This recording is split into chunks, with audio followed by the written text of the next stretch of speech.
Hello, everyone. I am Nardo D&D, and these are the goons that I am going to be taking through this 5-room dungeon that you previously saw in the last video, or the video that came out alongside this one. And if you haven't seen that one, go watch it, and you'll know what they have coming for them. It's going to be very funny. They have no idea because of the way things are recorded, and the way movie magic is. So, without further ado, let's introduce the players and who and what are they playing this time on this funny 5-room dungeon, one-shot Dungeons and or Dragon. Starting with the one that you might be familiar with, who's been appearing on more and more Nardo D&D videos, Brady. Hello, everybody. I'm glad to be back on Nardo D&D. As you all know, I'm a D&D expert, savant even. All my opinions are excellent. That's why Nardo keeps bringing me back. Today I will be playing a character named Osis Watcher. I am a 4th level Twilight Domain Cleric and a 3rd level Gloomstalker Ranger. Next, going around in a clockwise fashion, you guys don't know what that means, but it's Paul. What up, gamers? It's me, Paul. You might vaguely remember me from Hit Twitch Spectacular, smallnardo.twitch.tv. Plays Honor Mode, Baldur's Gate 3. I was there for that. I was that guy who's PC crashed a few times. But yeah, thrilled to be on the D&D channel. I'm going to be rolling around as Gregoyle, the Gargoyle. I'm playing a 5th. I have 5 levels as an Echo Knight fighter, and 2 as the Nardo D&D homebrewed prestige class Shiba Protector. So playing around with a lot of new stuff here, and it's going to be. We're gonna roll dice. It's gonna be good. Fantastic. What a guy. I really liked that Baldur's Gate stream. What if you guys go and watch it after this one? Whoa, imagine if it was linked in the top right corner, like right now. Alright, fine. Alright, next, going around in this clockwise fashion, Will. Hello. You'll remember me. I've been playing D&D for a long time. I've forgotten more rules across tabletop games of all genres than any other player. That I'll be playing the Honorable, the Courteous, Dun G. Beetle, a 7th level multi-class of Barbarian, Path of the Arcanist. So I'm dressed up as a wizard, riding atop my regular-sized Mastiff as a small beetle, and I'm taking 1 level in the Prestige class Blackguard. So you're 6 levels Barbarian, 1 level Blackguard? That's correct. Oh, very nice, very nice. Alright, moving on continuing on clockwise, Jozack. Hello, I'm Jozack. I once read the PHB, which puts me in the top 5% of all D&D players. Yeah. Today I'm playing Andrew Tom Maguire, my 5th level Investigator Rogue, 2nd level Yakthal Web Writer, and a little bit of Blood Hunter with a funny feat. Ooh, what Nardo D&D influence in all these classes? You guys probably read all the homebrews and the PDFs and such.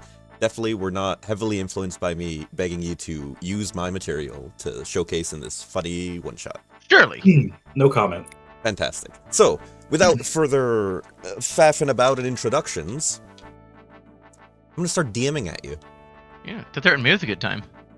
The town of Bumblebee Bam was once a prosperous, grain-producing farming community. They had the largest windmill for the entire country that they resided in. However, after a massive drought and a blight on their crops, they could not support the production to keep that windmill running. The windmill fell into disrepair and was left abandoned for years. But now, after those years have passed, the town has recuperated.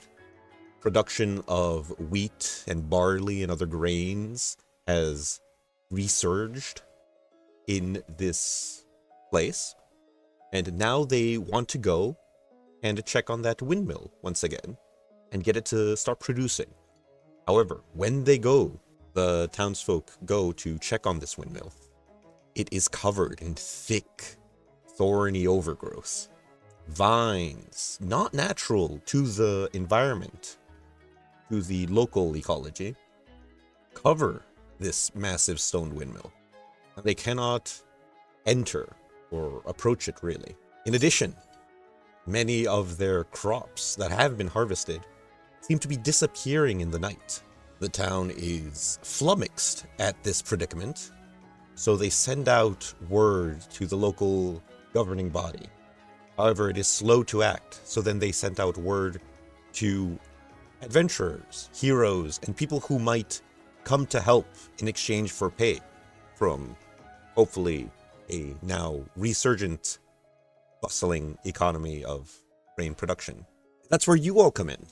You all have heard the cries for help and have decided to make your way towards the town of Bumblebee Ban to see if you can reclaim this once large and great windmill for the town in exchange for a reward that they have vaguely promised.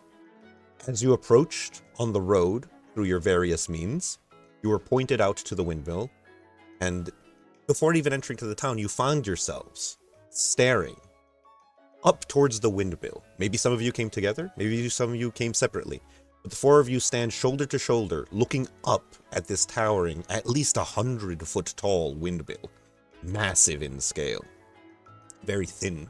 It is completely covered in vines and spikes, and you think to yourselves, maybe you can go to the town to gain more information, or maybe you should just go and figure out the situation right now in front of you. But as you ponder these things, you look to your left and right and notice these other individuals who have, by chance of fate, found themselves in almost the exact location you are, also looking up at this windmill and also looking to their lefts and rights. Osis, who are these people? Well, I'm Andrew. Nice to meet you guys. I'm here to look at the windmill. As this man introduces himself, you see before you what looks to be just a normal human, and you can continue to describe yourself in what you're wearing and how you carry yourself.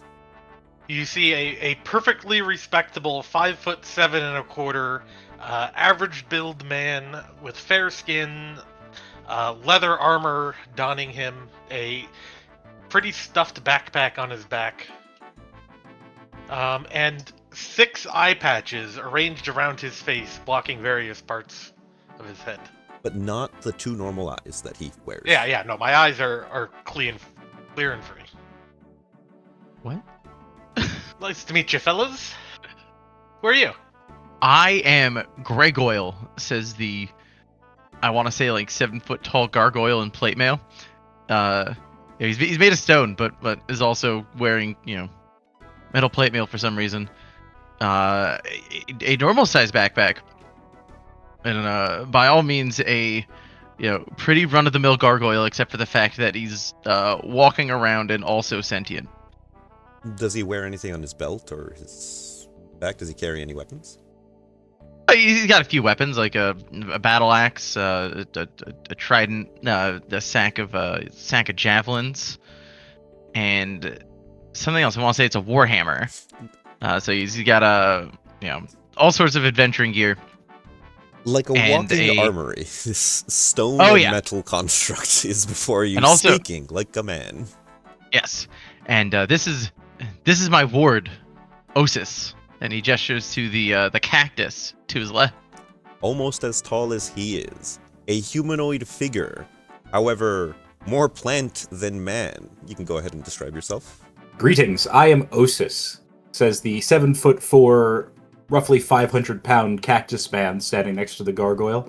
Also wearing plate armor, lovingly crafted with small openings for his large cactine spines to protrude out of and reinforce so that doesn't weaken the armor, because fantasy.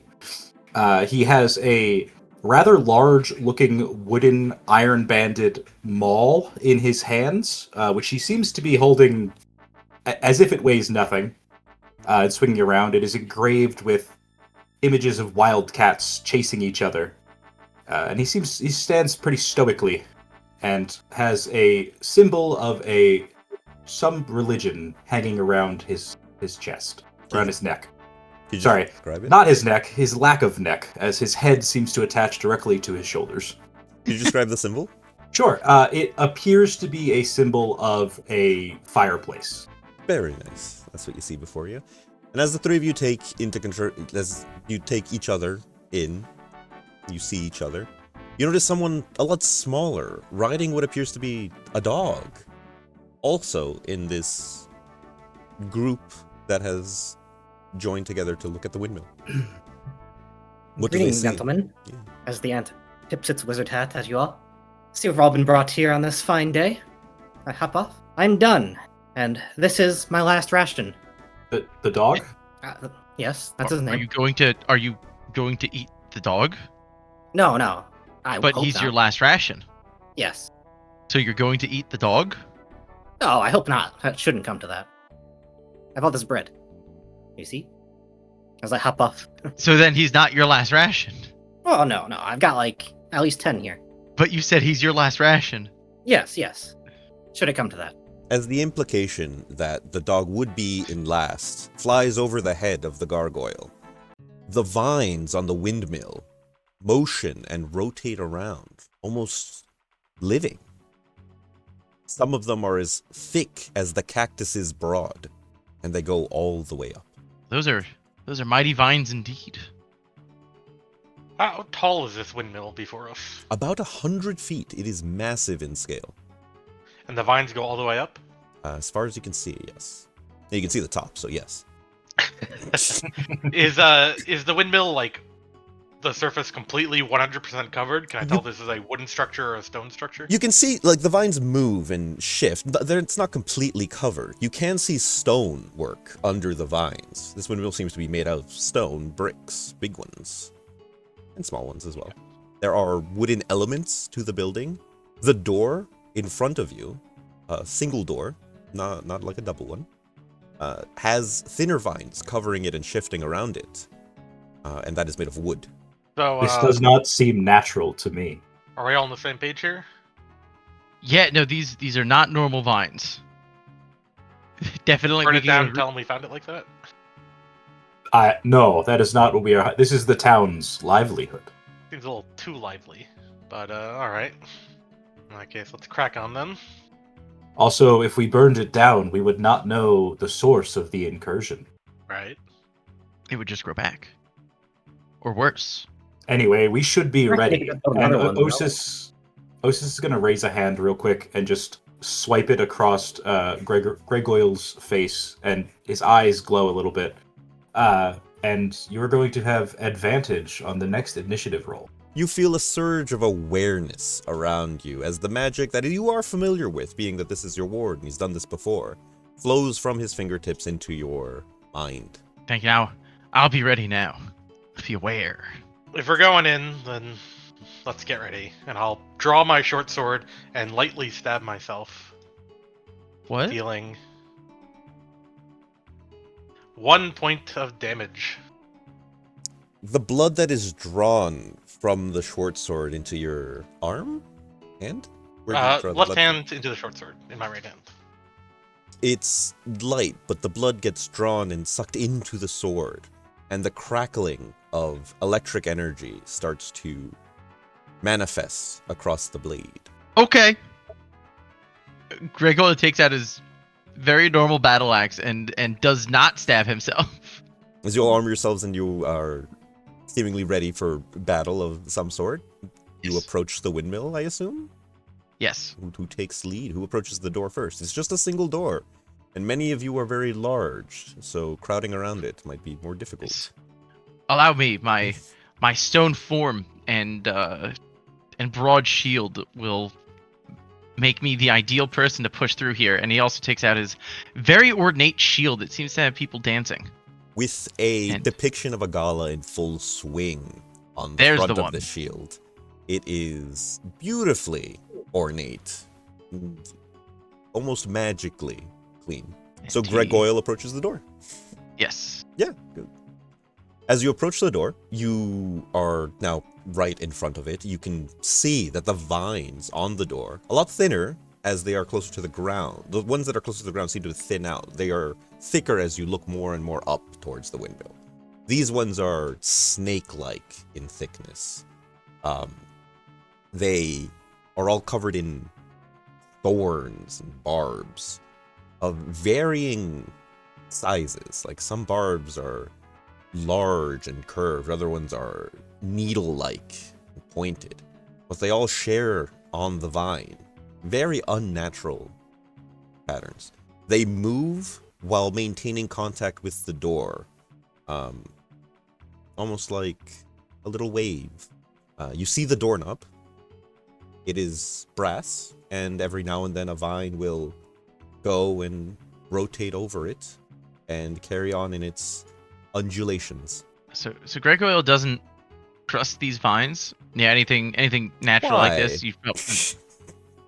Yeah, that doesn't seem the right thing to do. So he takes his battle axe and swings it down towards the roots of the vines by the door. Okay, so are you trying to hit the rims of the door to clean off the vines? Yeah. Okay, make me a attack roll.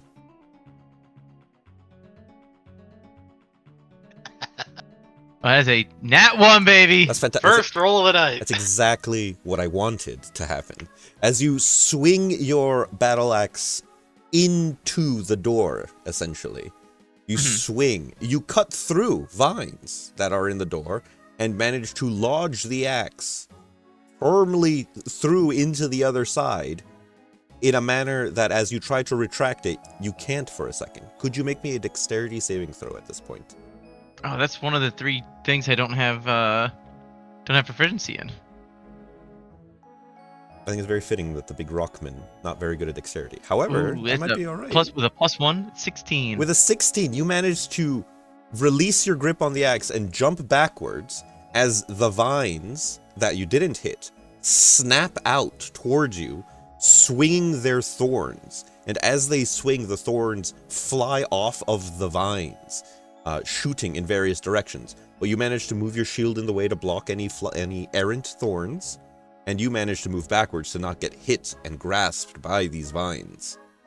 And then they start to retract back onto the door and start to motion over the axe that you have left embedded there. The vines are aggressive.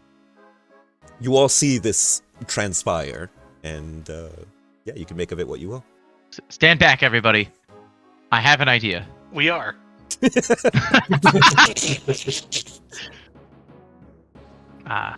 I cast the cantrip Heat Wave while Ooh. standing right next to the door. Okay. We're standing where I jumped back from, assuming I'm in the same. Ish. Absolutely. I think that's a strength saving throw for the door. Very fun. Could you go ahead and roll damage and take half of it? Oh, I will. Because that is how Heat Wave works. I believe it's 2d12 at your level. Oh yeah. So it's a 2.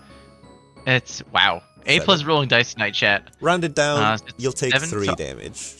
You heat up a bright red and then expunge this energy of heat. The vines shrivel from the door away, and you seem to have cleaned this section of door of vines with this fiery heat wave. Your axe is still there, probably a lot hotter than it was before, but that shouldn't bother you too much. I am made of stone. The door itself is now clear of vines. However, it is still closed. All right. So first things first, I grab the axe. Yeah, you grab it. It's hot, but you just Cool. pry it off. You can wiggle it and manage to pull it out if that's what you want to do. Oh, I wiggle and pull in that order. There you go, and you manage to free your axe of the door. It is remaining closed though. Plus, I turn back to the group. I'm like, hey, you guys coming? And as the three of you look towards, towards Gregoyle the Gargoyle, you see that the vines are slowly starting to move back towards the door. Not in any quick pace that it'll threaten to cover the door completely right now, but maybe over the course of an hour, they will cover the door again. Does the door open in or out? As you inspect it, it looks like it opens inward. Okay. As you look at the construction and the hinges of the door, being that you are someone who interacts with doors often, you can pick out these discrepancies. Seen a door or two in my day. Exactly. Right behind you.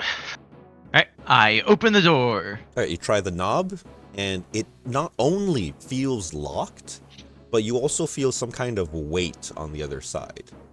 You can make an investigation check to try to discern it, or, you can just come to your own conclusion if you want.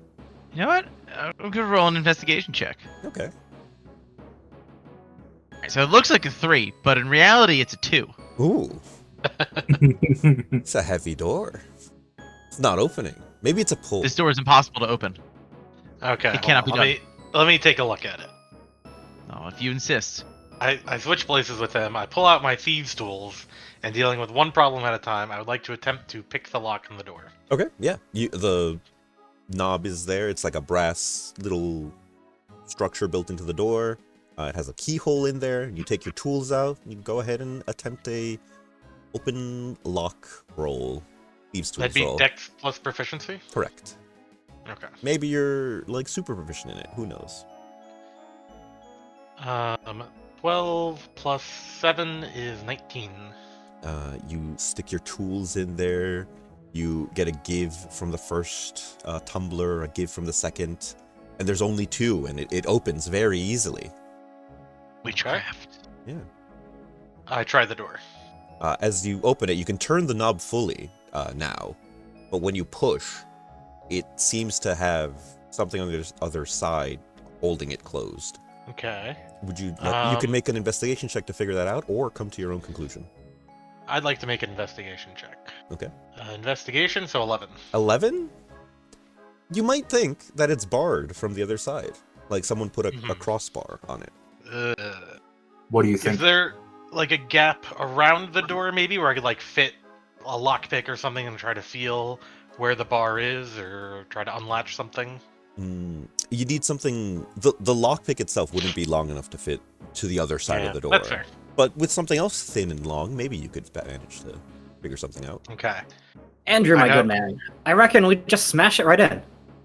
I thought we were trying not to destroy the windmill. Not the If whole. the The door- door is really just a fine. If the door needs to come off for their livelihood to be restored, I think they would understand. Okay, I just try one quick more thing first. Would you like to borrow a crowbar? Not yet. Okay. Okay. I'm going to press my head to the door. Okay. I'm going to flip up one of my eye patches. Right. I'm going to spend 3 psi points. And I'm going to look through the door and see what I see. Using your discipline of precognition. Third eye. Using your discipline of third eye. That's going to get cut. It's going to be seamless. You press one of your eyes into the door, and it opens, and you see straight through the wood. You look down, and you see the bar holding the door in place. It is a wooden bar. You think to yourself, any kind of thin object, even some kind of wire that you can swing in and over to move it out of the way could work to get it out. As you take that in, you also look forward into the rest of the room. It's a large circular room with a ladder leading up to a second floor in the back left-ish area. In addition, you see huge, what appear to be either lettuce or cabbages scattered throughout the windmill's floor. You don't see any sign of where a millstone would be. You just see massive cabbages. And from the cabbages grow vines, but these vines do not have thorns on them. And they litter the floor, and they do move, but very slowly and lazily. It is very dusty in there, and quite dark. However, there is beams of light coming in through cracks in the brickwork and an errant window, so you don't really need your dark vision Okay. to see these things. But yeah, massive I relay cabbages this information to the group. or lettuce. Nardo, can Dunn feel anything within 10 feet from the blind sight? We're scurrying around on the ground. Closing your eyes, you focus for a second. You don't feel anything moving about within your 10 feet of blind sight detection. How do you know what's on the other side of the door, friend? I can see. As See he through wood? pulls away from the doorway to inform you, do you quickly put down your eye patch, or do you let it? I would quickly flip down the eye patch. Yeah, he just flips down his eye patch and he turns towards you and gives you this information. I Fair enough. realize as I say this out loud that I can see through the eye patch. That's completely unnecessary. We all have our secrets. It's okay. I won't pry. Now There's then, nothing you can't see through. Yeah, something slightly thicker than 1 foot. Dunn puts his 2 feet behind each other. Ground behind you, invisible. Are there windows? As you take a few steps back to look up, you do notice a few windows further up on the window. Some of them look like they might lead into the first floor. And when you looked in, there was quite a large window on the back of the windmill. But it was covered with vines. Yeah, so I don't really want to try to go through that. Yeah, unless somebody has like some sort of wire or something like that, then I guess turn the doorknob when you shoulder and try to break the thing barring the door, maybe instead of the door. Well, did it need to be wire or just anything thin? Anything nice and thin that'll slip right in. Like a small knife, perhaps. Very thin. Or like I don't a know. long cactus needle. Yes. You done Bring us- hefts the great axe. Not battle axe, rather. Sorry. Wait a minute, you said the battle axe went through the door. Yes, there's a big hole. Can I reach in and unlatch the door? Oh, it's like a big bar. So yes, I'd like to do that. very easily. You stick your hand through the crack. You carefully avoid the splinters using your leather armor, and you pull up the bar, and it tumbles away. I did forget about the big hole in the door. To be fair. As did I, as I So waited. did I when I asked him how he saw inside. Yeah, and you unbar the thing, a clunk on the other side as the bar hits the floor, and you can turn the knob and the door swings inward. Before you see a description of what Andrew Tom Maguire has described for you already, where there are large either cabbages or lettuce. You can make a nature check to really check that if you want to. These things are massive. They're at least 8 feet to 10 feet tall, depending on which one you're looking at. And they are just sitting there, like tendrils coming out from the bottom of them, littering the room. But these tendrils do not have spines and spikes like the ones outside. All right, doors open. After you guys. Gregoyle Good steps job. through the door. And as you do, it's quite musty in here. Dust has lingered and gets kicked up with every step you take. This place has not seen much movement in quite a while. It seems to be safe for now. Move out of the way so that people can get in. Standard diamond formation. Very good. The cabbage or lettuce, depending if you want to make a nature roll to check, directly to your front and left of all of you, seems to be this massive orb of vegetation. 9 feet tall, 8 feet wide. It is just a heap of leaves.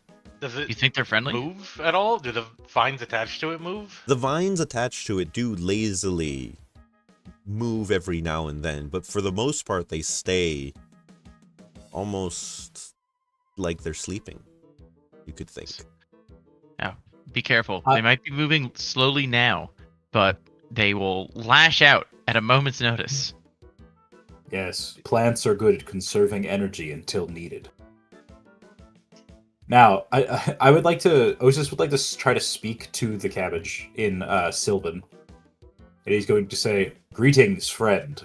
Ooh, make like a persuasion. I'd say diplomacy, but that's a different edition.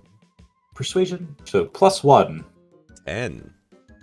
Oh, with that, checking the chart to see hostility levels of the cabbage against, or lettuce, depending on your nature check. You get a sense that it does understand what you're saying. It reacts and its leaves rustle.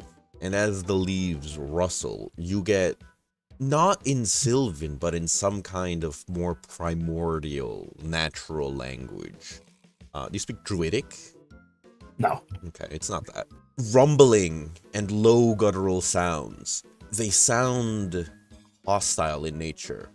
You want to make an insight check to try to gauge Sure. what information it's trying to convey. Oh, that's a really good one. Ooh, +3. 22. With a 22, you're sure that it seems to be doing some kind of warning to the other plants, and almost like an awakening series of chants, calls, and spreading of a spore-like material, or it might just be a plant matter thing, as it starts to shake more and more violently.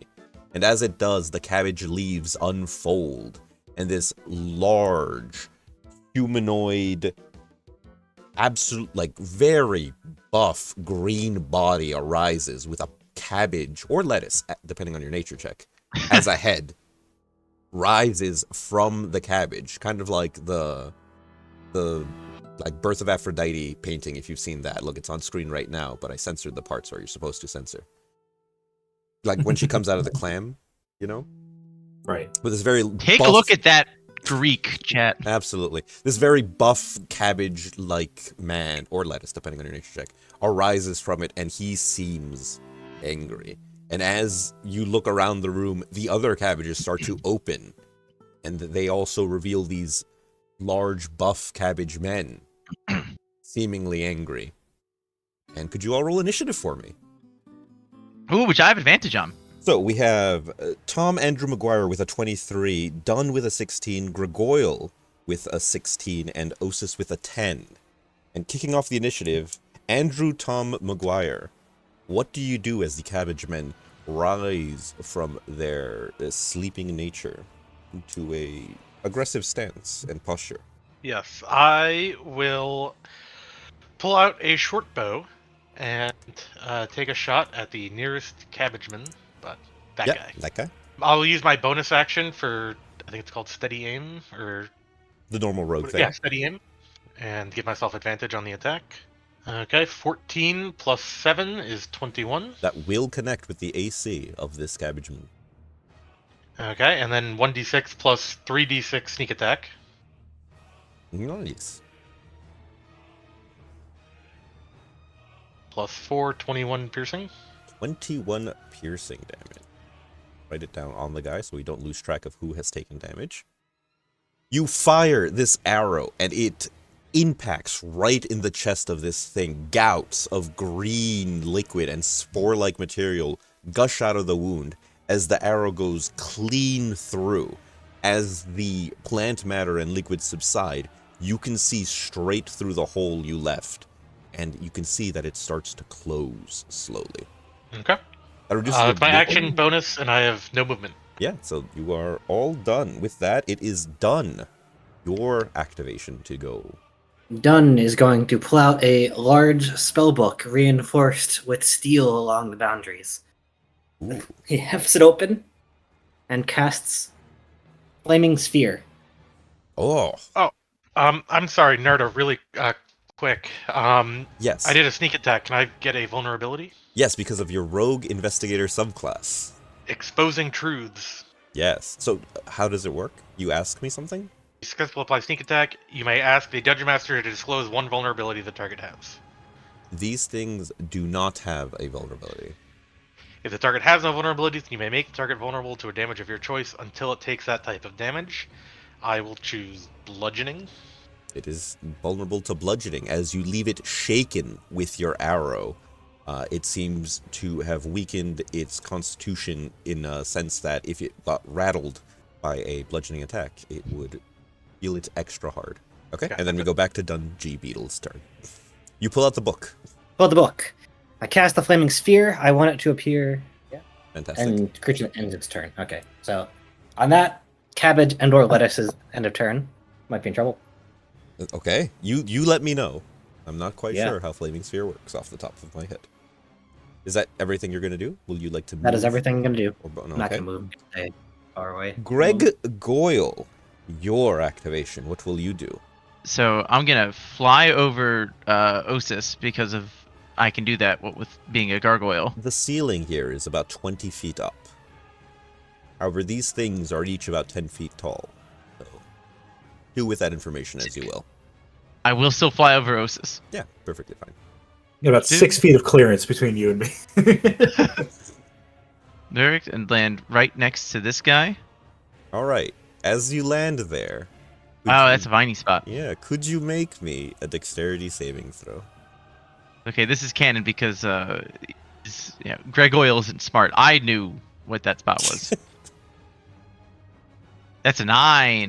With a 9, as you land on this viney spot, the vines quickly extend upward and grab onto your legs. You are now restrained, meaning your speed is now 0. That's fine. You can attempt to break free using an action, if you like. That's okay. Okay. So as a bonus action, I'm going to manifest echo. Oh, I don't know this one. It means I can magically manifest a translucent image of myself within 15 feet. It lasts until I dismiss it, I manifest another, or I'm incapacitated. All right. All right, so I'm gonna put it right. Once on my turn as a free action, I can command it to move up to 30 feet in any direction. So I'm gonna have him move here, so into melee range, but not on a vine.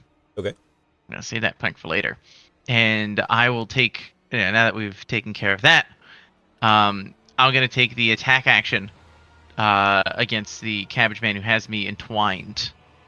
All right. +7 to hit does put me up to an 11. Ooh. All right.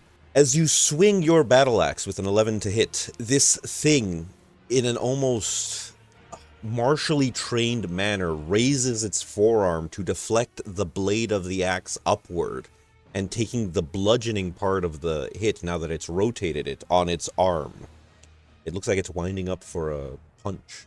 Good thing you won't be able to parry me twice, and I Surely. take my second attack. Your second attack. Your extra attack. Ooh. The extra attack. Ooh, that goes through, I think. As you reassess, you swing it again, pulling back the other direction. Go ahead and roll damage. Ooh, that's with +7. That is a 13 damage. That thing will take 13 slashing damage. As you bring it across the other side, it tries the same move again.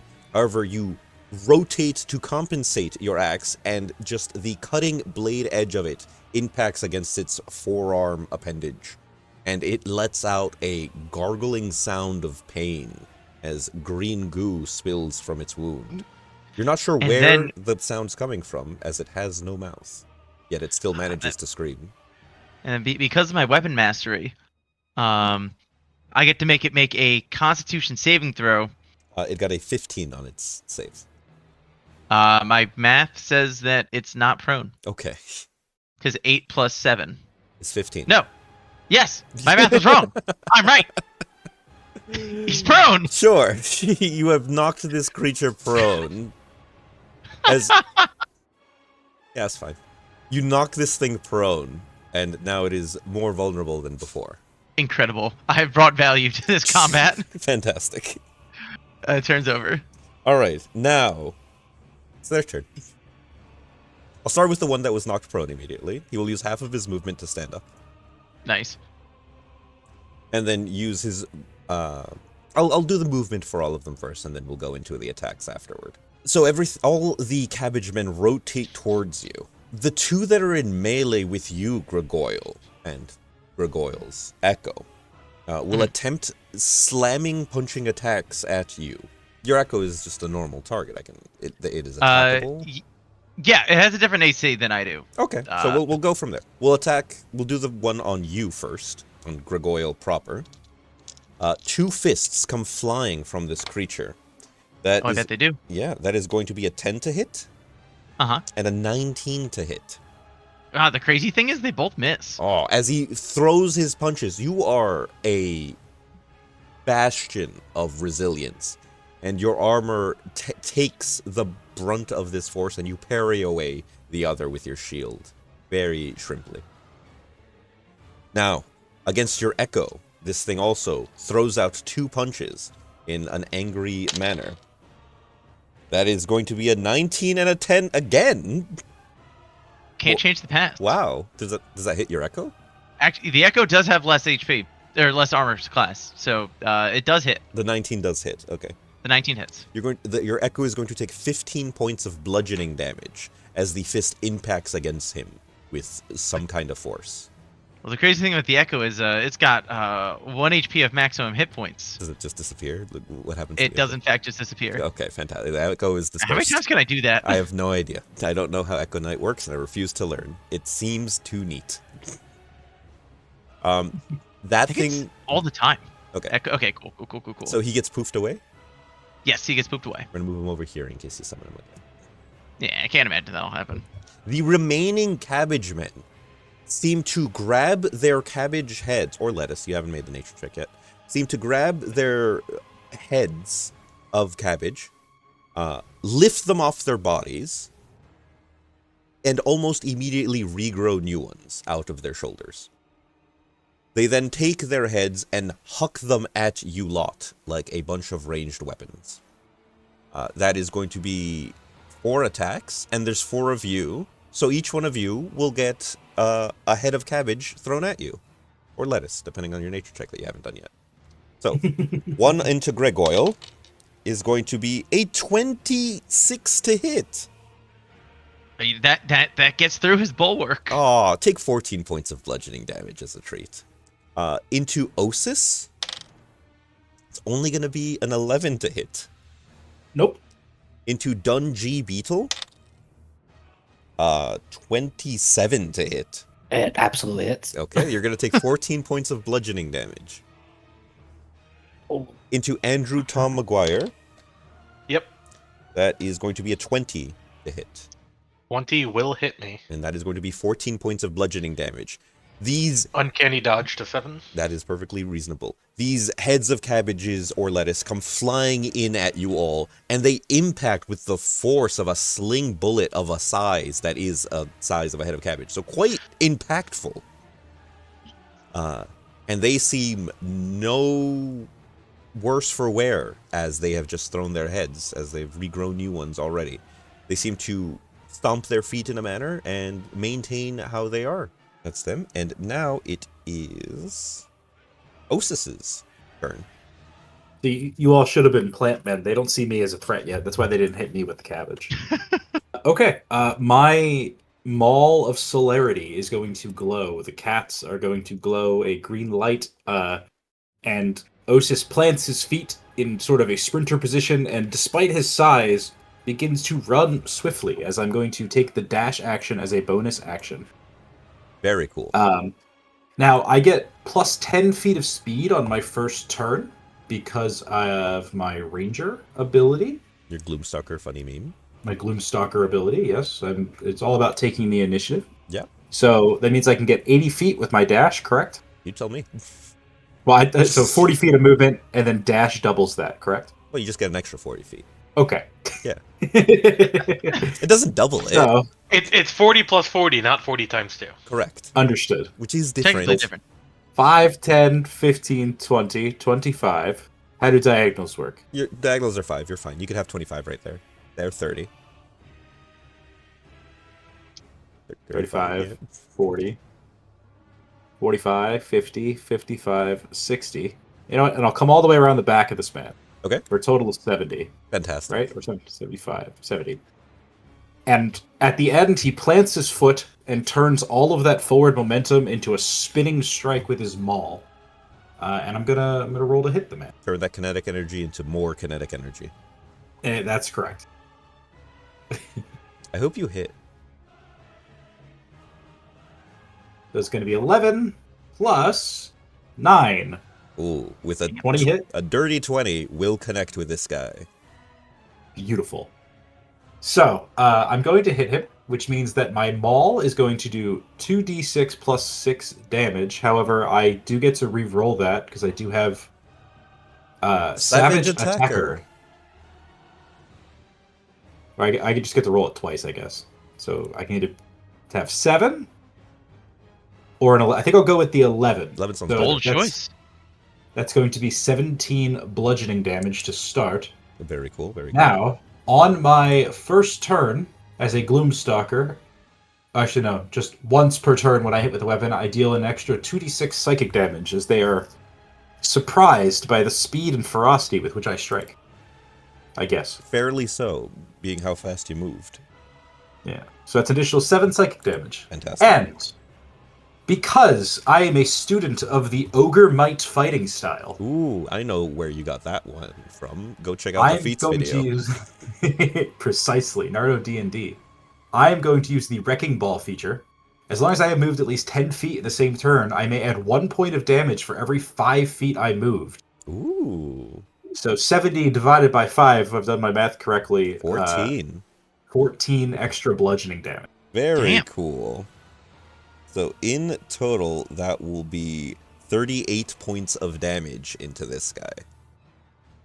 And he now needs to make a Constitution saving throw. Oh my! Because I have Topple on my maul. Oh, that's amazing. Does a 11 beat your DC of your topple? It does not. He is knocked prone. Is that the end of your thing, or do you have another one? That way I can... No, I think that's enough. I think that's enough. Okay. You all see this heap of cactus and armor in a green and metal blur move across and around the room, and a resounding clap of thunder as Amal impacts into one of these things, knocking it to the ground and leaving a cannonball-sized hole in its midsection. Yeah. Is that it for your turn? I'm supposed to be protecting him. Yeah, I am done. Very cool.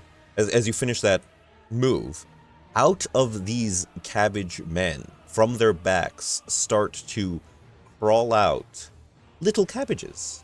And these little cabbages have vines as limbs to propel them forward in a manner. So they start to pop out, each with one. And even the one that is prone.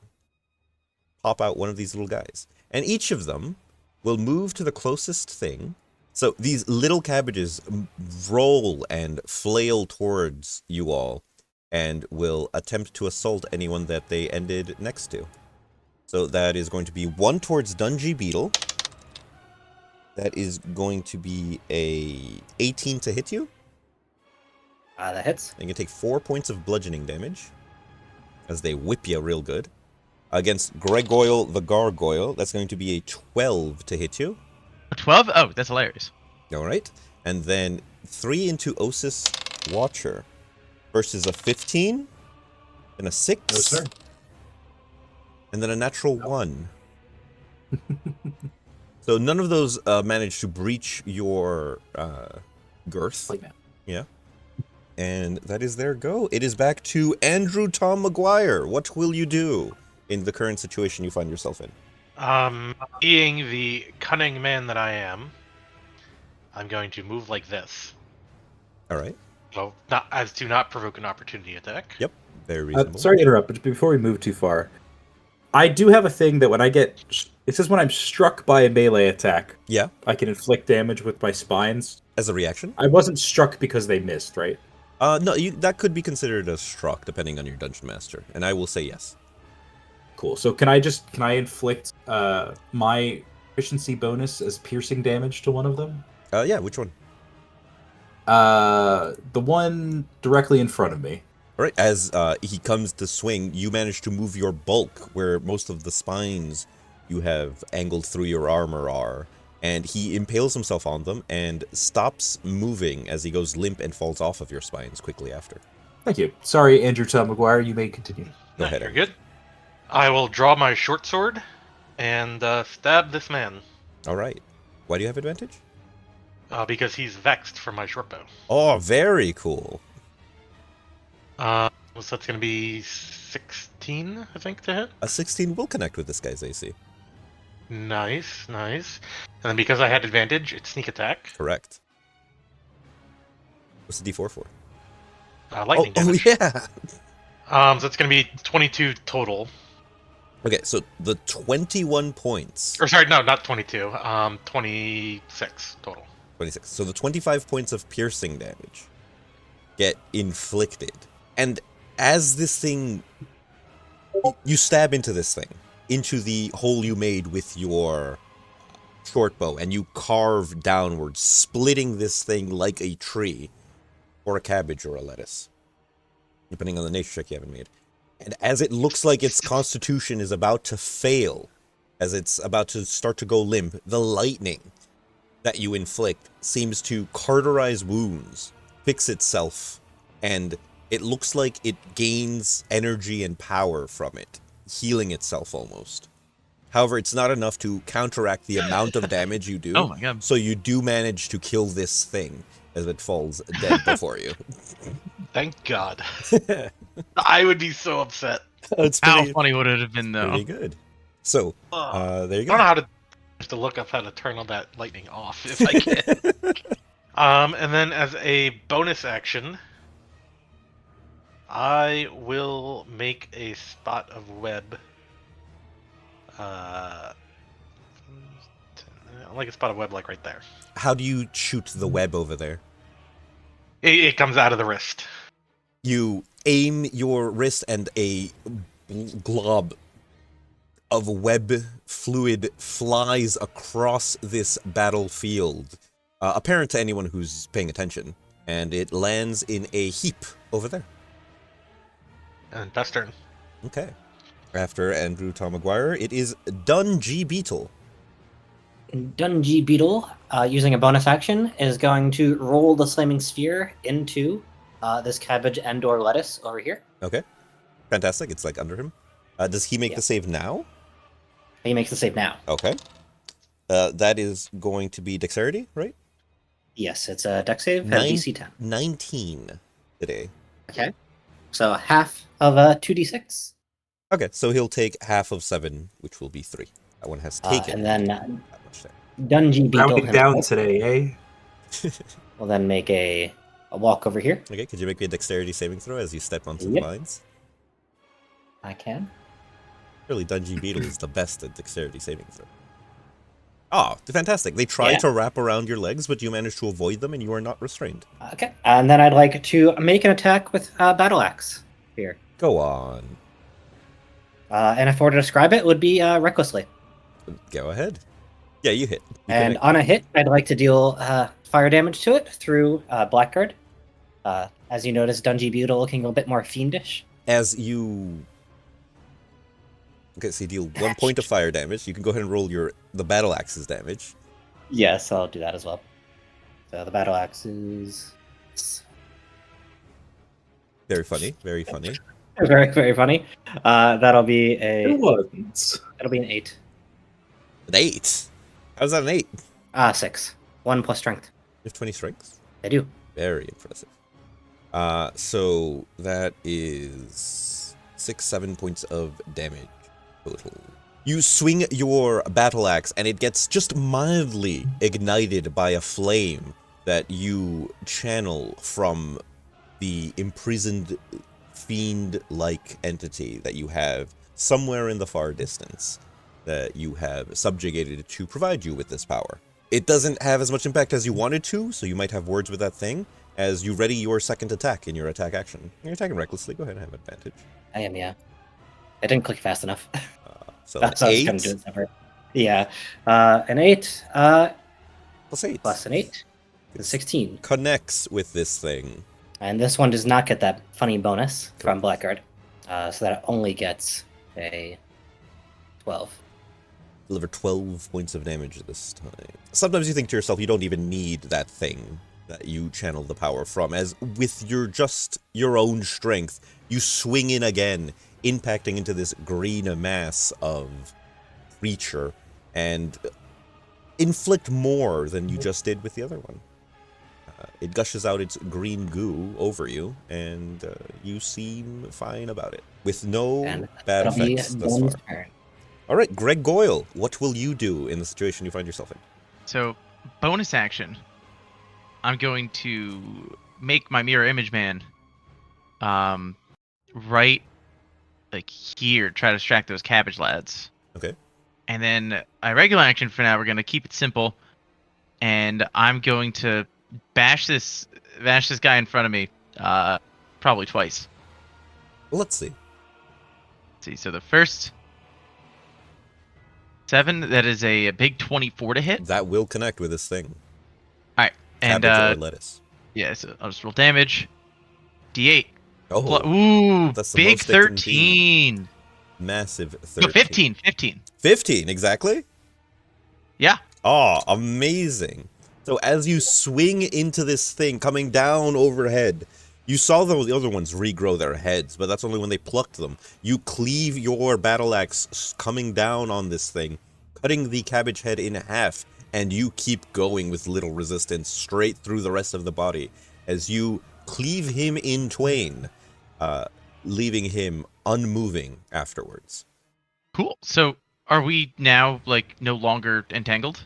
You're still restrained. No. Can I attack the vines restraining me? Sure. Don't tell me if it does anything, because Gregoyle doesn't know. Yeah. That's a 25 to hit. Go ahead and roll some kind of damage. It's 8 damage. With 8 damage, you manage to cut away most of the vines. However, there's still enough of them to hold you there, leaving you restrained still. Hilarious. It is now these large cabbage men's turn. This one will spend half of his movement to stand up in the spot that he was in and loom over you. This one, now that he has an enemy closer to him, he will gingerly approach, stepping off of his birthplace. This one will remain where he is, and this one will remain where he is. So, there will be 4 punching impact attacks against you, Osis. Oh boy. I know, it's real wacky. The first one hits you with a natural 1, or doesn't, probably. Yep. And a 14. Either of those probably don't hit? Nope. The second one comes in from behind with a 12 to hit. No, sir. And a dirty 20? Dirty 20 will get me. And there you go. That one does impact you. You're going to take 15 points of bludgeoning damage as a flurry of punches from forward and behind you get thrown. And you manage to parry move with your accelerated speed and fluid motion of a dancer in full plate mail and is also 7 feet tall.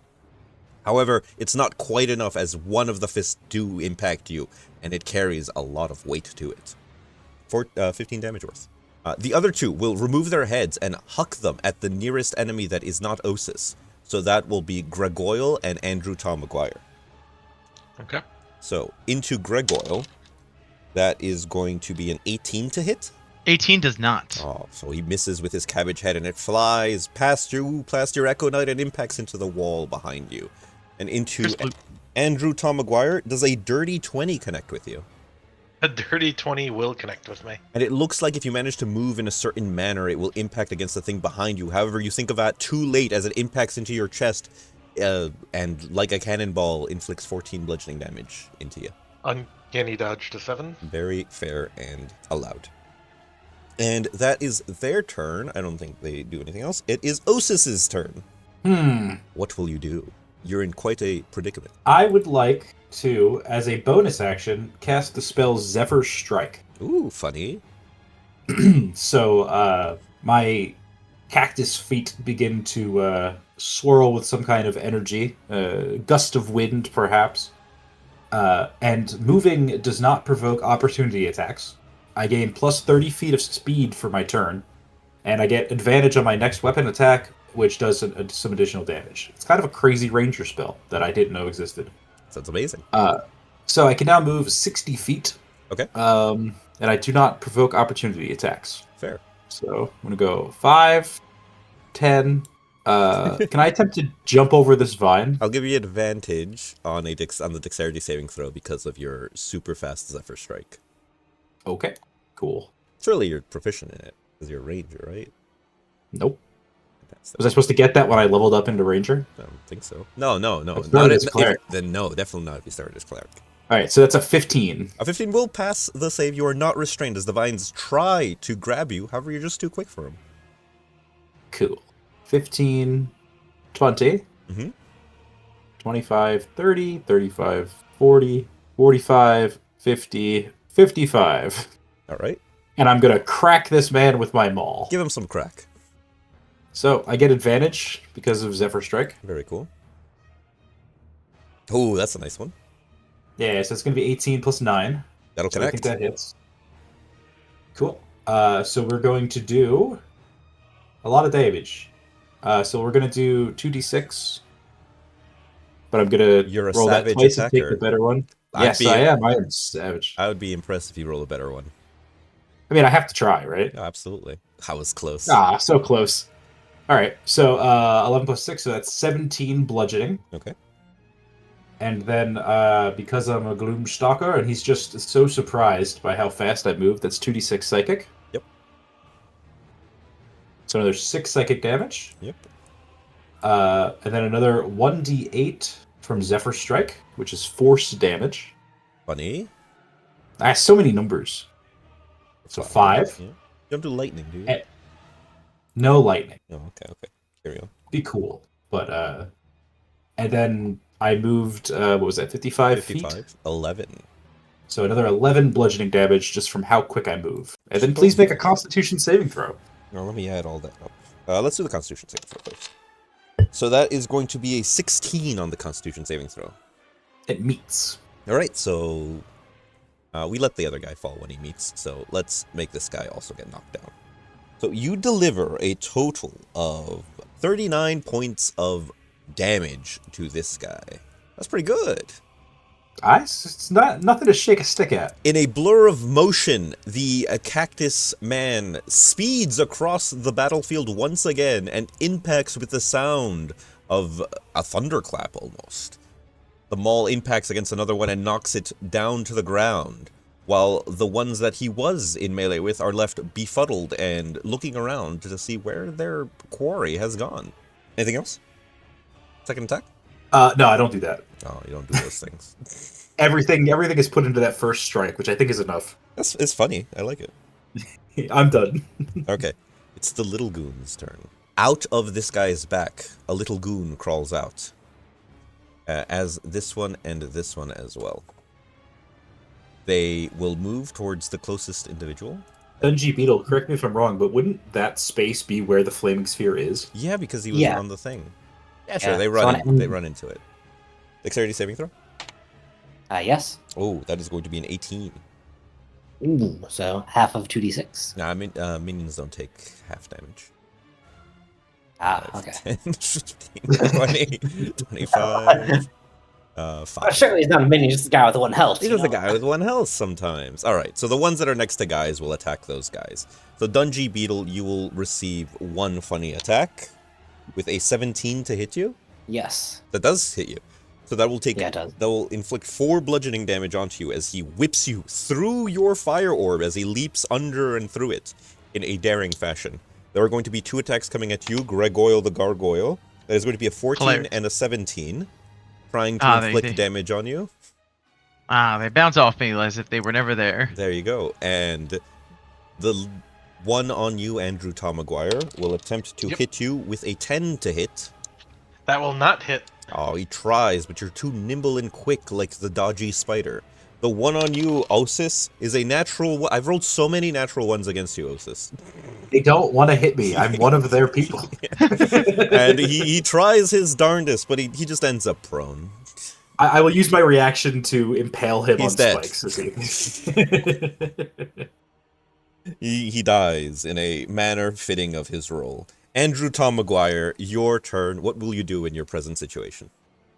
Okay, I'm going to test out an ability to see if Nardo is truly a rules as written kind of guy. Oh, absolutely. Go on. What do you like? I am going to bonus action create a bit of web right at my feet. Okay. And then, I honestly don't know if this is intended to work this way or not. I'd like to web ride between the 2 points of web. Well, you're a web rider, so you web ride across right to the other one, as long as it's within your distance that you can do. 100 feet. Then yes. Okay. I didn't know if they had to be connected or not. Oh, no. It's a web. No, don't be silly.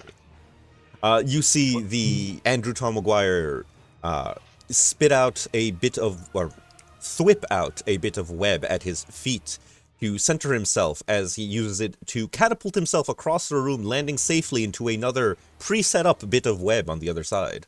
And then I will sheath my short sword, and using the short bow that is already in my offhand, I will shoot an arrow at this guy. Go on. Yeah, this Andrew Tom Maguire guy kind of has some abilities that resemble a certain trademarked comic book character. I can't fathom it. Like who?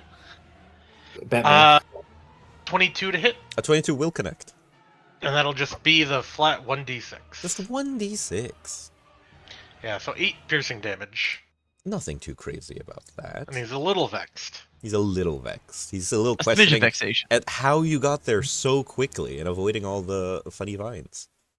That was 10 feet of movement, 15, 20, 30. Okay. Pass turn. Dungy Beetle, what will you do in your present situation?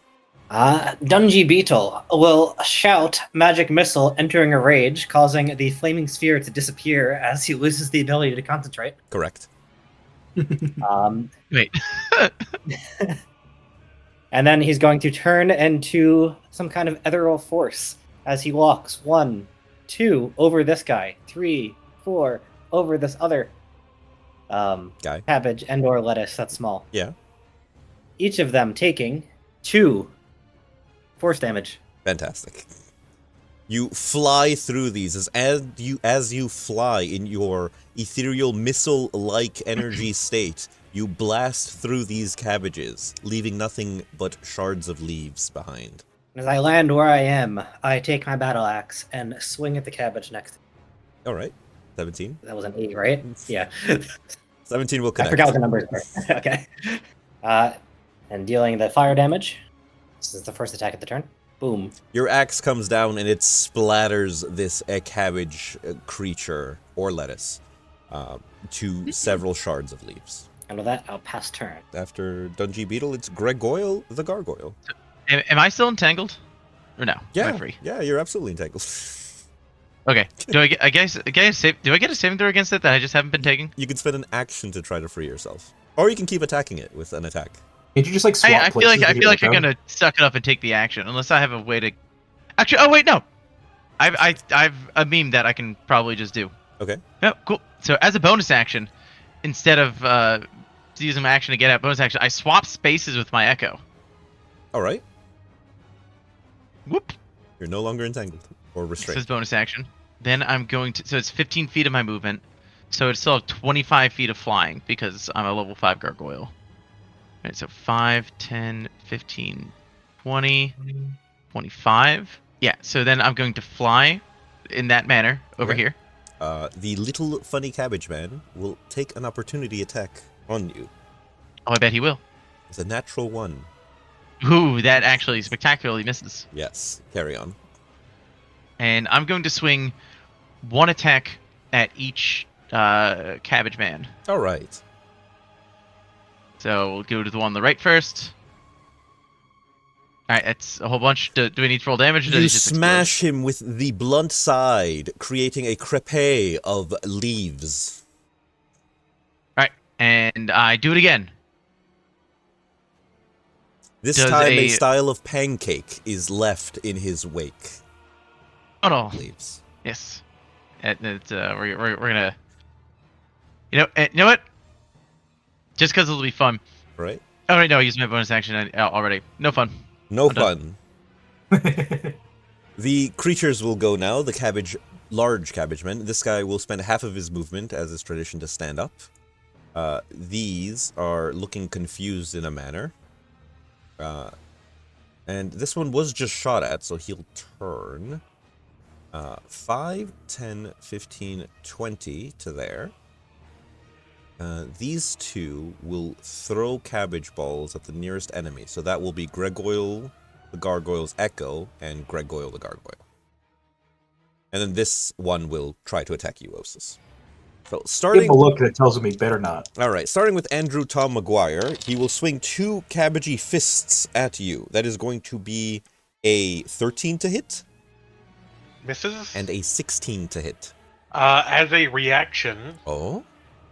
I will shoot a little bit of web out of my wrist, hitting his hand and knocking it just out of the way as I increase my armor class by 2.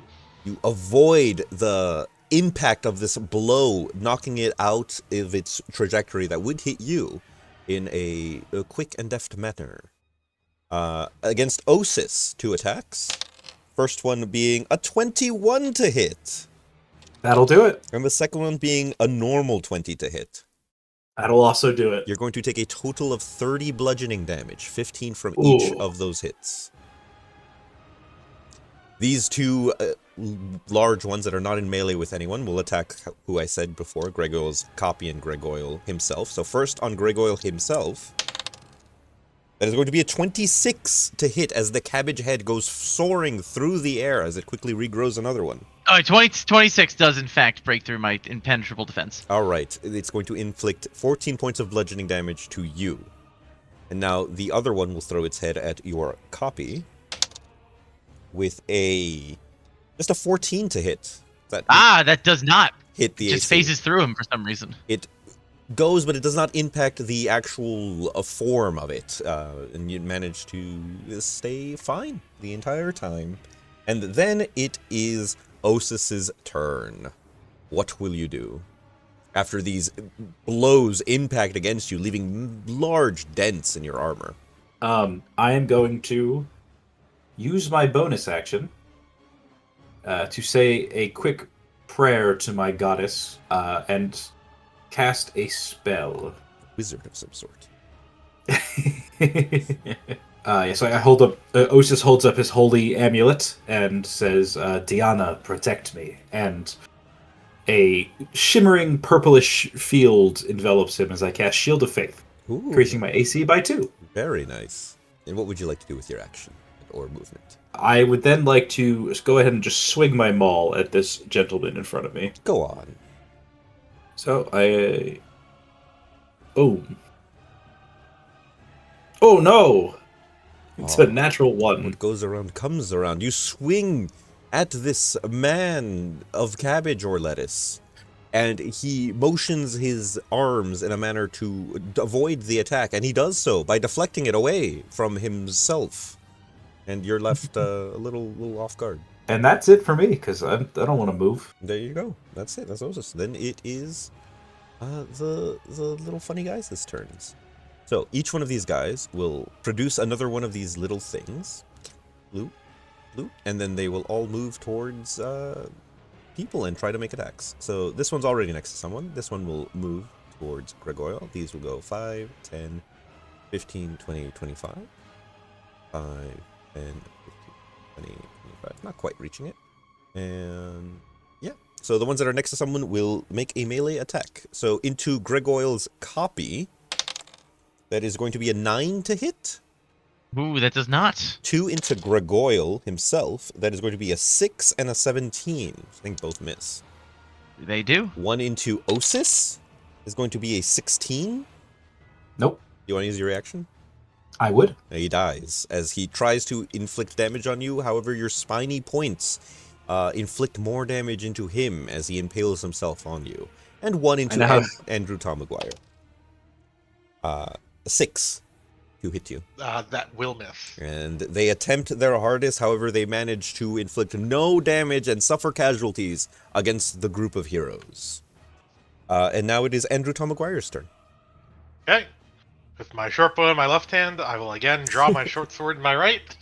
Nice, nice. And make an attack at this tree. Oh, and bonus action. Oh, it's only for ranged weapons. Never mind. Okay. Yeah, I'll just stab him with the... Now I'll move. I'll take the opportunity attacks. Okay. So the little guy... 5, 10. At that point, the little creature will attempt to hit you with a natural 1. And then the big creature will attempt to hit you with a 14 only. Misses. There you go. Perfectly fine. Okay. So I don't draw the short sword. I will spend 3 side points on speed dart. Ooh. From the And nomadic arrow discipline. Yes. And I will shoot this treeman with advantage because he is vexed. Correct. That's a natural 20. gonna Holy be a man, natural there's gonna be so big much man at the damage. rim. There's gonna be so many dice. So we double the whatever you get here. There's gonna be 23 doubled to 46 plus your modifier. Which is 4. All right, that's gonna So be a 50 points of damage in the one impact. Do you want to describe how you'd supercharge this arrow and kill this man, or do you want me to do it? I want you to do it. So as you move and dodge deftly out of the way of their blows as they try to grab and contain you, you manage to make some space enough for you to aim an arrow, and you focus that inner psionic energy. You open an eye that's inside you to channel just pure force into this next shot. It fires, and then almost like a second wave of energy follows it. It impacts into this cabbage man, and does not go straight through it, but embeds itself in it. And then a split second later, like a wave of air impacts against him, and nothing but what could be described as the outline of a torso is left, as he is fully cored, and the rest of the torso is now all over the smaller cabbage behind him. And he is eviscerated. Okay. Yeah. 15, 20, 25, 30. Nice. Pass turn. Very good. Dun G Beetle, what will you do in your present state? As Dungy Beetle once again yells magic missile and begins to walk forward, calmly, phasing through each cabbage in turn. Boom, boom, boom, all 3 of these. All right, and they all will take your... They all take 2 damage. They all burst into leaves, like lettuce Now I in the just have a wind. bonus action to maintain my rage. Fair. That'll be Dungy Beetle. Okay. Ooh, right. After I'm gonna Dungy Beetle, fly. it's Gargoyle. Yeah. I'm gonna fly with the power of my wings. Yes. It's just like, let's see, 5, 10, 15, 20, 25, 30, right in there. Sure. Because I'm more than 30 feet away, this guy goes away. Okay. I think it's my bonus action to create another one. Sure. Put him right there.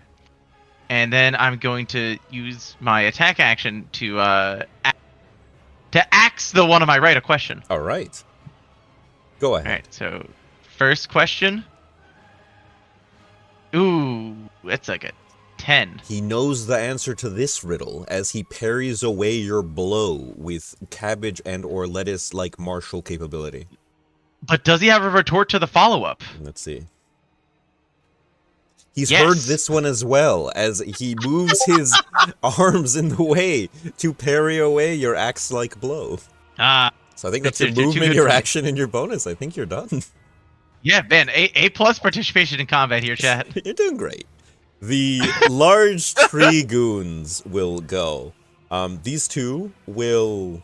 One will assault you, and the other will assault your clone copy thing. And the other one will assault It works. Osis. So the one that's assaulting Osis will do that one first. That is going to be... 13 and a 14? Does that get you? No, sir. All right. The one assaulting your clone, Gregoyle, is going to be a 15. Okay. Ooh, that doesn't hit. And- He's got an AC of 17. And an unnatural 20. Oh, yeah, that hits. He goes kaput. And then he poofs. He vanishes him. But he might have prevented you from taking damage. He did his job. Yeah. So then the one attacking you, proper, is going to be an unnatural 20 to hit. Oh, that misses. Okay. And a 22 to hit. That one hits. And that will inflict 15 points of bludgeoning damage as these very muscled plant-like arms impact into you. And you feel it. Maybe even chipped a bit of stone under your armor.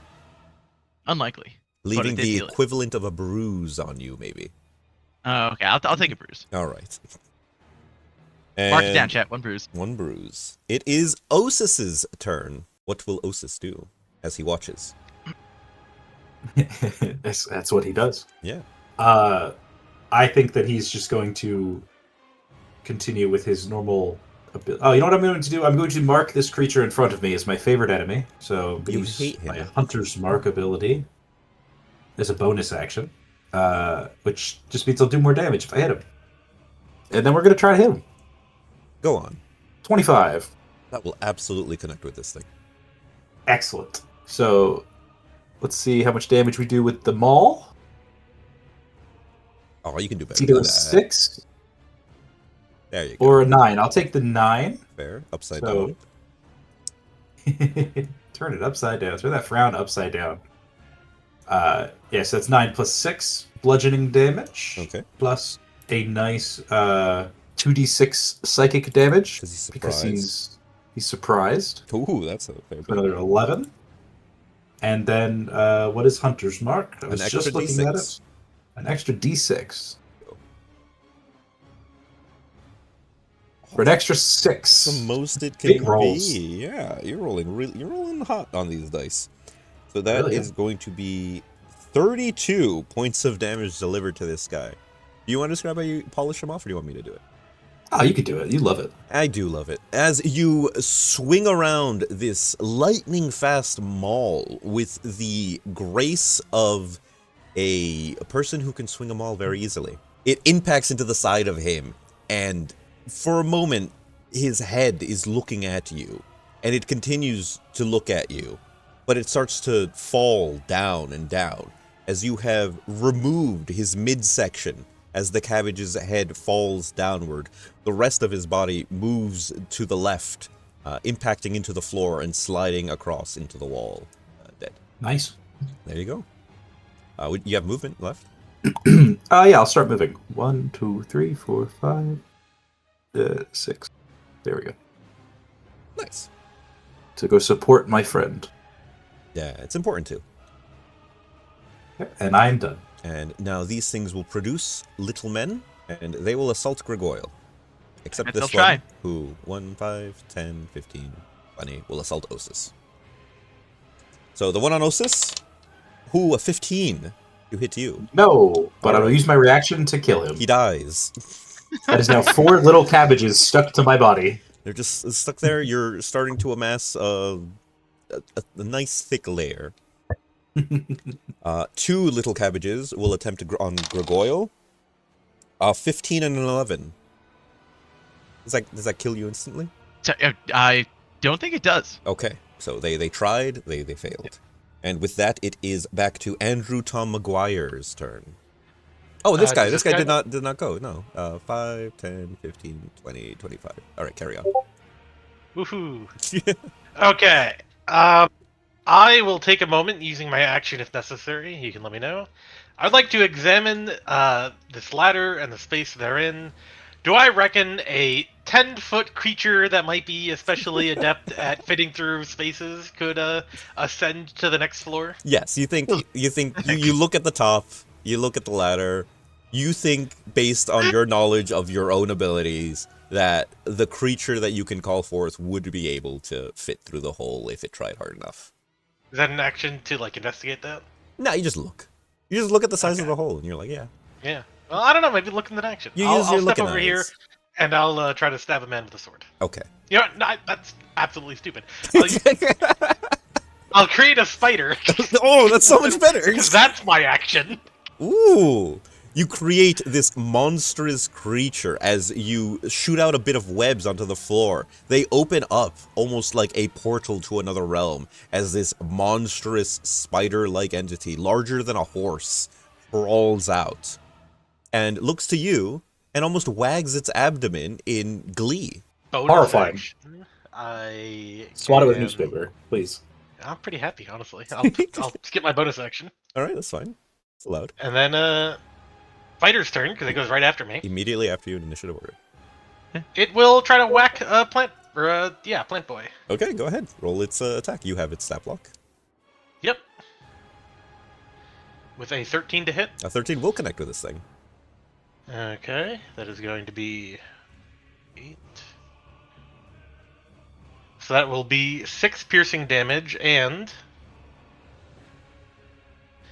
7 poison damage. As it bites and flushes this thing with venom. Almost the quantity of the venom is what explodes this thing, less so the potency of the toxicity of it, as he dies.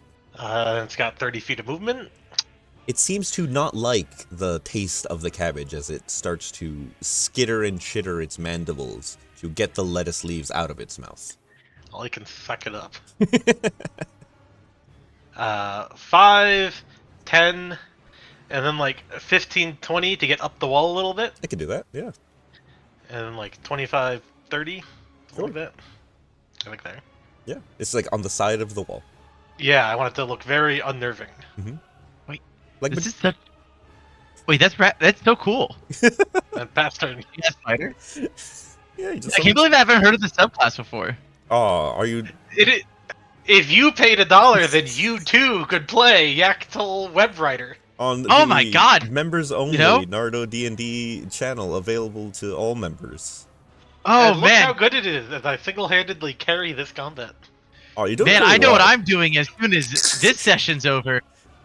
Oh. I'm becoming a member of Naruto D&D's YouTube channel, so I too can have access to such things as Yactol Web Writer. That's the best Wait, one. you're not already a member? How'd you get in this chat room?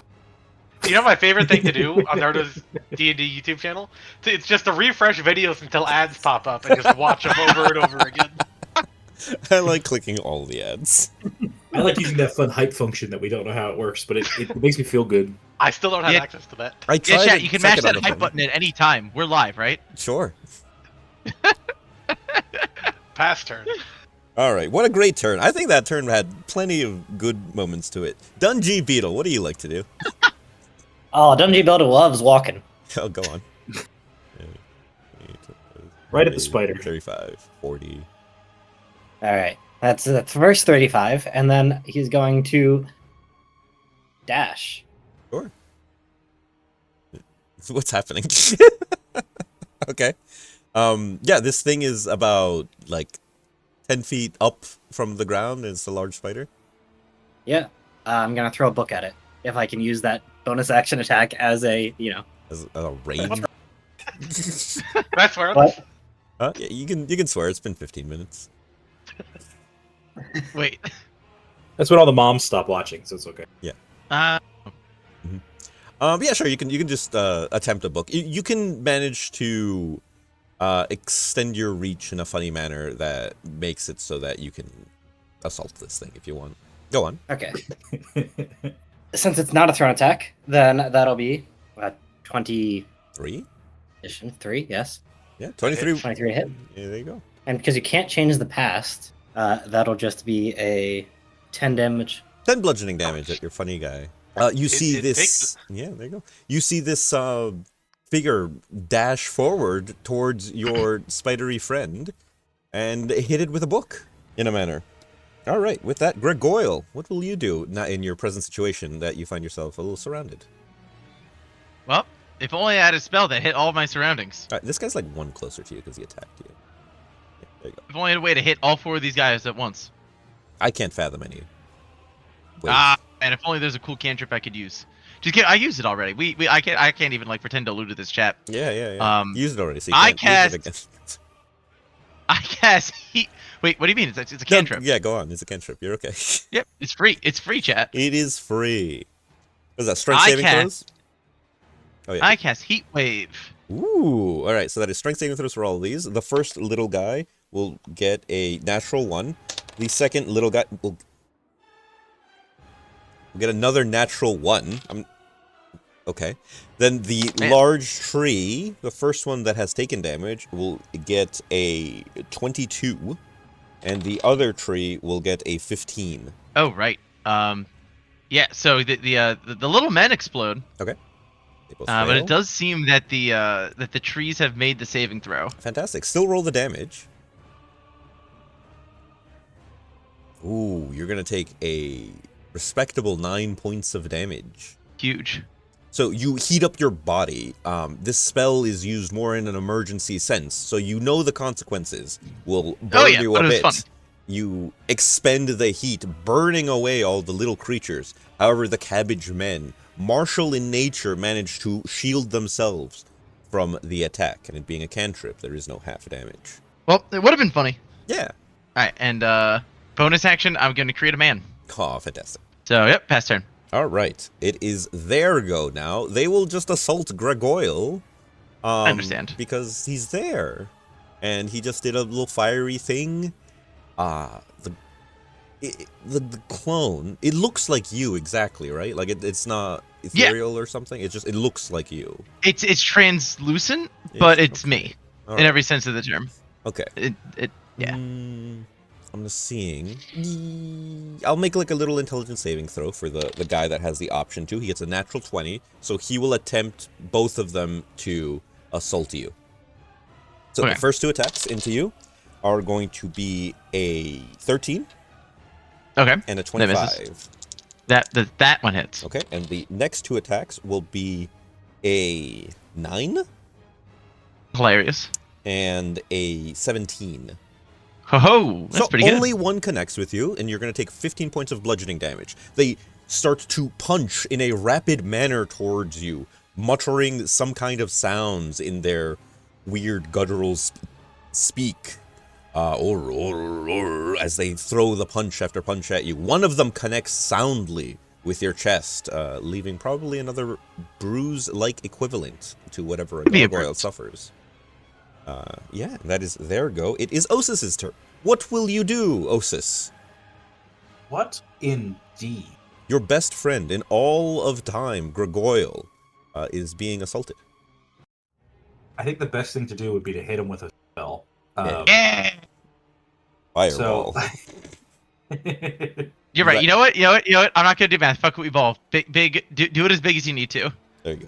all right. So, third level spell. I'll cast Moonbeam as I hold up my my holy symbol and yell out to my goddess Diana, and a cylinder of radiant light comes down atop these creatures. Can you have them make? Well, actually, so it would be a saving throw.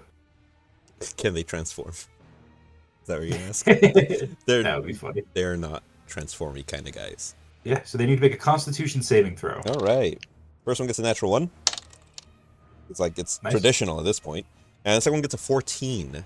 The 14. My saving throw is 14. We'll say that fails. Go on. Cool. All right. I think So, someone before- else also before he has rolls to dice- make a saving throw.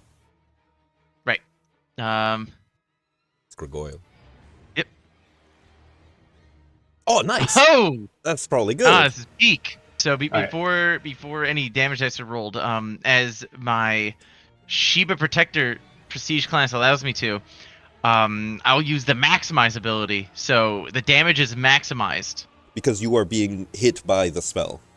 Yes. All right. So what is the This is my role as a protector. What is the maximum amount of damage you could do with this then, Osis? That would be 3d10. So that is going to be 30 points of damage, halved for Gregoyle because he passed the save. So you're going to take 15 points of radiant, right? Radiant damage. Radiant damage, and these things will take 30 points of radiant damage. A split in the ceiling appears, and almost a shower of iridescent blue light comes down in a heavy fashion. You feel the weight as if gravity is intensified, Gregoyle, but you manage to push through as you felt this before, and you focus the energies from you outward to intensify the beam. And with that intensified beam, this one plant-like cabbage or lettuce man is burnt and singed and almost desiccated by it, dying, while the other one seems quite worse for wear as he takes a resounding amount of damage from it. Very nice. Anything else, Osis? Yeah, I'll just move a little bit closer so I can be helpful if needed, and then I will pass. Very fair. After Osis, it is the little guy's turn. That moonbeam stays there, right? It does, yes. There is an. And if anything enters that, something happens? Is it when they enter, or when they leave, or when they move? How does that work? Or is it just on your turn you can make it? Yes, when they enter or end. I love that. So, as a little creature appears out of this thing, it is immediately burned to death by the funny beam, because I don't feel like rolling too many more dice. Now, after that, it is Andrew Tom Maguire's turn. What will you do as your spider has been assaulted, and a beam of, like, showering blue energy appears over there? So, with the spider being up the wall a little bit, I'd like to stand on that tile, like move, like against the wall. Yeah, I get what you're saying. Yeah.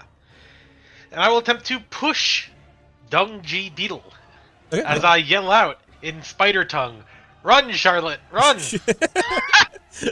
Make a contested athletics check. So go ahead and roll first at Andrew Tom Maguire to set the athletics check thing. A 9 with my athletics bonus. It is 9. Okay, and then go ahead, Dungy Beetle. You have advantage on this because you're raging, and when you're raging, you have advantage on athletics checks. Oh, come on. What is it? Athletics? It'll be a 9. Oh, it's tied. So, ties go Goes to the attacker, so you are pushed back 5 feet away. Bonus action. I will shoot a spot of web where Dung G Beetle is. Okay, And then on my spider's turn, he will go up the wall and like onto the ceiling. like upside down. Yeah. All right. You can have him. That's fine, actually. I like that.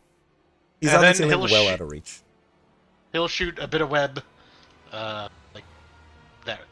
Okay. Pass turn. All right. That's Andrew Tom Maguire's. It is Dungy Beetle's turn. What will you do? You can't keep that. I'll respond to my turn. You okay? Like pleading words come from Andrew Tom Maguire's mouth as he pushes you away. You don't understand what he's saying. It sounds more like chittering. They might not even be pleading. It could be a threat. You can take it whatever way you want. You could make an insight roll if you want. No. Okay. What will you do then, Dungy Beetle? We'll then travel this way. An extra 5 feet. Because of the difficult terrain from the webs. So right there where you're standing is 30. Right there, yeah. Okay, and Dungy Beetle will stay there. Okay, you let your rage fade away then? It already faded at the beginning of this turn because I didn't land like a hit. Okay. Yeah, you did. You hit the spider. You did the Yeah, you hit the poke spider thing. last turn. Yeah. That's an attack. Yeah, but it's not like a. It says attack. Yeah, sure, yeah. Gregoyle, what will you do today, given your So situation? where exactly is it? Because I want to move out of the moonbeam so I don't, get hurt. It was centered on you. Yeah, so, let's say, these squares-ish. Yeah, let's say these squares. Oh yeah, because my guy wasn't. You know what? I was gonna bonus action swap places Hilarious. to not worry about the whole opportunity attack thing. Very funny. Wait a second. Great. And then I'm gonna mash him with my 2 attack move. Go on. Does your double also get an attack? He can. If I spend the thing, so that was an 11, so it's an 18 to hit. An 18 will connect with this guy. Alright. Real quick, +7 is 13 damage. 13 damage. You impact into this guy from behind as you quickly swap places. He's still looking the other way, so you impact right in his back where his spine would be. However, you feel no vertebrae there, as he might have a different anatomical makeup than a man. More of a cabbage. If I can re-anatomy him. Go on. Anatomatize him with another swing of my axe. That is a 15 to hit. A 15 will connect with this guy. Alright, and we're gonna roll a big ol' another 13. And like chopping a sequoia after several swings of your axe, he falls down dead like lumber. And you goodness. all may be out of initiative unless Dungy Beetle still wants to have a go on the spider. Dungy Beetle is still terrified of the spider, All right. considering the history of the hive cities. Very funny. Yeah, with that, you can do with that how you will. However, you're all out of initiative. You may proceed as you will like. The floors are littered with the bodies of dead cabbages, and rolling heads are all over the floor now. Do these vines still seem like alive and moving? Yes. They seem to lead back to the origin points of where each one was, where the large cabbages kind of blossomed to reveal the cabbage men. You can investigate that further if you like. You quickly zip across. Dungy. What the heck was that? Andrew, what the hell is that? That's Charlotte. That's my spider. She No. comes from the elemental plane of spiders or something. The what? There's an elemental plane of spiders. Spiders are an element? I Like don't that. think that's accurate. Oh, it's definitely from a plane of spiders. Those things eat things like me. Ah, not Charlotte. They don't eat things like me, which is good. No, So I if think you I were am far just too big and get knocked out in combat, Charlotte would just be fine. Well, Charlotte would attack whatever knocked me out, surely. We have a bond. What? A skittering tone of agreement in your ears, Andrew, and just a skittering tone is heard from the spider at that remark. See? She's harmless, as, poison drips down from the ceiling beneath her mouth. A light sizzle wherever it lands. Well, if you say so. I feel like this Osis should have walks been over and he's negotiated just pulling. before a live combat situation. What do you say? I feel like this should have been negotiated before a live combat situation. You didn't negotiate everything you do. We just met, literally 7 minutes ago? If that. It was quite recent. We haven't gone through all of our kits yet, I have a spider. You whack things with a book. What's the difference? That is an excellent point, Andrew. What if we all took a quick 10-minute break? I will say a prayer to revitalize our spirits and bodies, and we can discuss our abilities before moving on. That sounds good, I say, Charlotte after could use being some revitalizing. beaten and burned alive by trees and myself, respectively. Charlotte on the ceiling. Osis is pulling small cabbage creatures off of his spikes, and he seems to be leaking some kind of oily substance out of his many open wounds. The cabbage creatures come off easily enough. As you inspect them, can you make a nature check for me? Sure. I'm not good at that. Yeah, you're not sure if they're one. cabbages or lettuce. It could be both. It could be a mix. It could be like a hybrid. So am I to understand that you guys are attempting a short rest here? Not a short rest, just 10 minutes. All right. I would like to begin casting... well, first, Osa says, do I have your permission to provide the blessings of my goddess? Always.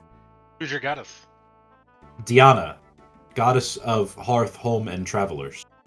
Yeah, sure. I need a consent from all parties. Yes. Yes. There's a chittering from the spider. I don't know how my magic will interact with your spider. Is it injured? Yes, you got hit with a book. I glare I- at Dungy Beetle. I will attempt to also heal the spider. If Charlotte needs further healing, I guess I could assist. But yeah, I will begin casting Prayer of Healing, which takes 10 minutes. All right. As Osis starts to do a little chant and a glow in his hand as he grips his holy symbol, the rest of you start to inspect the room. You see that the cabbages that flowered and blossomed to create those cabbagemen before start to pick up the leaves up from themselves, kind of to close again, kind of reverting to how they were when you first entered. All these like little circular bits start to close up. Like, in the sense that they're, like, regenerating, or it's just, like, closing, or, like, plugging a hole? They're kind of like lifting off. So imagine when the cabbage men kind of flowered out from them, the thing kind of unfurled like a flower to reveal the cabbage man. They're starting to refurl, like kind of erecting back upward and closing to reform the cabbage-like structure or lettuce of themselves. Oh, We have to get rid of these things before this can become a viable windmill again. I agree. I guess while Osis is chanting his prayer, I take my axe and start mashing the root center that's immediately next to me. Could you make me See what happens. either investigation or perception check as you do? Ooh, I'm good at perception. All right, go for that. Oh, that's quite. Ooh, that is a 23. You manage to thoroughly smash this thing to bits. It's large, but it is just made out of plant material. You chop and you chop away, and you get rid of all the roots and the parts until it is no longer moving, and even the vines, some of the vines that are coming out of it, go inert and unmotioning-y. As you start to move your axe and you're cutting, making sure everything's dead and no longer like producing anything, you find something at the center of it, at the heart of this cabbage and or lettuce. It is a small golden head of lettuce or cabbage, just about the size of maybe 4 coins stacked on top of each other. You can fit it neatly in the center of your palm. It rests there, and it's just the shape of a lettuce or cabbage head, but made of solid gold. I pick it up and does it look like it's like trying to sprout new growth, or if it's like removed from the ground, is it inert? It seems metal. It's not moving. Osis, look at this. As Does Osis this continues seem to familiar? chant and focus on his Oh, right. spell, maybe you open one eye to see what Gregoyle is offering you. I kind of shoo you away a little bit, like, one moment, Gregoyle. I continue holding it out patiently, waiting for him to be done. The rest of you see As- as Gregoyle shows, as after he chops up this cabbage and reaches in and plucks something out of there, as he's motioning to show it to Osis, the rest of you see this golden little head of cabbage or lettuce. How heavy is it? To you, it Feels feels pretty light. very light. Yeah, it feels about how a solid gold little bit of cabbage would feel. Little head of cabbage, or lettuce. How big is it? About the size of 4 coins stacked on top of each other. Oh, okay. So Sorry, not very large. I was envisioning something bigger. No, very, very small. Does it taste like gold? I don't know. I give it a lick. What would that be? I take survival or nature or history. Ooh, Or- I'll Which take one of your gold survival. pieces do they have a direct side-by-side comparison? You have any tool proficiencies? Tool proficiencies, no, but I do have survival proficiencies, so I'm gonna roll that. Yeah, sure. That's like you're tasting dirt or whatever. Yeah, Yeah, it's it another 23. Tastes like gold. Tastes like solid gold. It tastes like gold. Neat. You think they all have Right? that? They might. You think that's like the seed from which they grew or something? The golden seed. That sounds like something I've heard before. He lies, because like he hasn't heard the story before. And at this point in the ramble, Osis, you finish your spell. Excellent. So, Wait, it targets me, it does. Ooh, so I maximize the dice. there you go. Amazing. So instead of healing 3d8, I almost said dealing. Instead of healing 3d8 damage, everyone's just going to heal 24 and get the benefits of a short rest. Fantastic. That's crazy good. Amazing spell. Yeah. You can only do it once per long rest. I think all of my stuff is long rest, except I lose my lightning sword. But you can use hit dice to heal if you want to. But we already healed a bunch. Yeah, but some of us were more injured than that. Some of us lit themselves on fire like twice. For fun. I, feeling reinvigorated, decide to lightly stab myself Why? to make my sword lightning again. Okay. Why is that absurd? You saw what happened last time. Yeah, but maybe the next floor it'll be good. You're right. I take 2 damage. There you go. These are your hit dice that you're rolling? Yeah. All right. He says I spent the whole feat on this. If I don't do it, then I got nothing for that feat. You're absolutely right. Remember to add your con to these when you're healing. Okay, so yeah, you managed to chop that one up pretty thoroughly. The rest of them are still like closing, and they seem to have closed at this point. They are just chilling, just hanging out. I try to stab this one. Yeah, you managed to thoroughly wangle it. You want to make me an investigation, perception, or nature check? Yes. Dirty 20. You smash this to pieces with your short sword thoroughly, and eventually, after sifting through lots of this leafy wreckage, you find a golden cabbage or lettuce. Nice. Can I try the nature check to figure out which one it is? Yeah. 8. It's hard to say. Okay. I yell out that I chopped this one up, and I'm sure it won't grow back because I've cauterized the open wounds, so like there's no juice flowing to grow more. Correct. That's how that works. Would you all like just take a while to smash the rest of these cabbages and or Yes. lettuces? Absolutely. Yeah, probably. All right, Yeah. so the rest of you take that time. You find 1, 2, 3, 4, 5, 6 of these golden heads in total, including the ones that you already found. Okay. Okay, and you all smash them. Does Charlotte also help in this effort, or does she just like chill in the ceiling?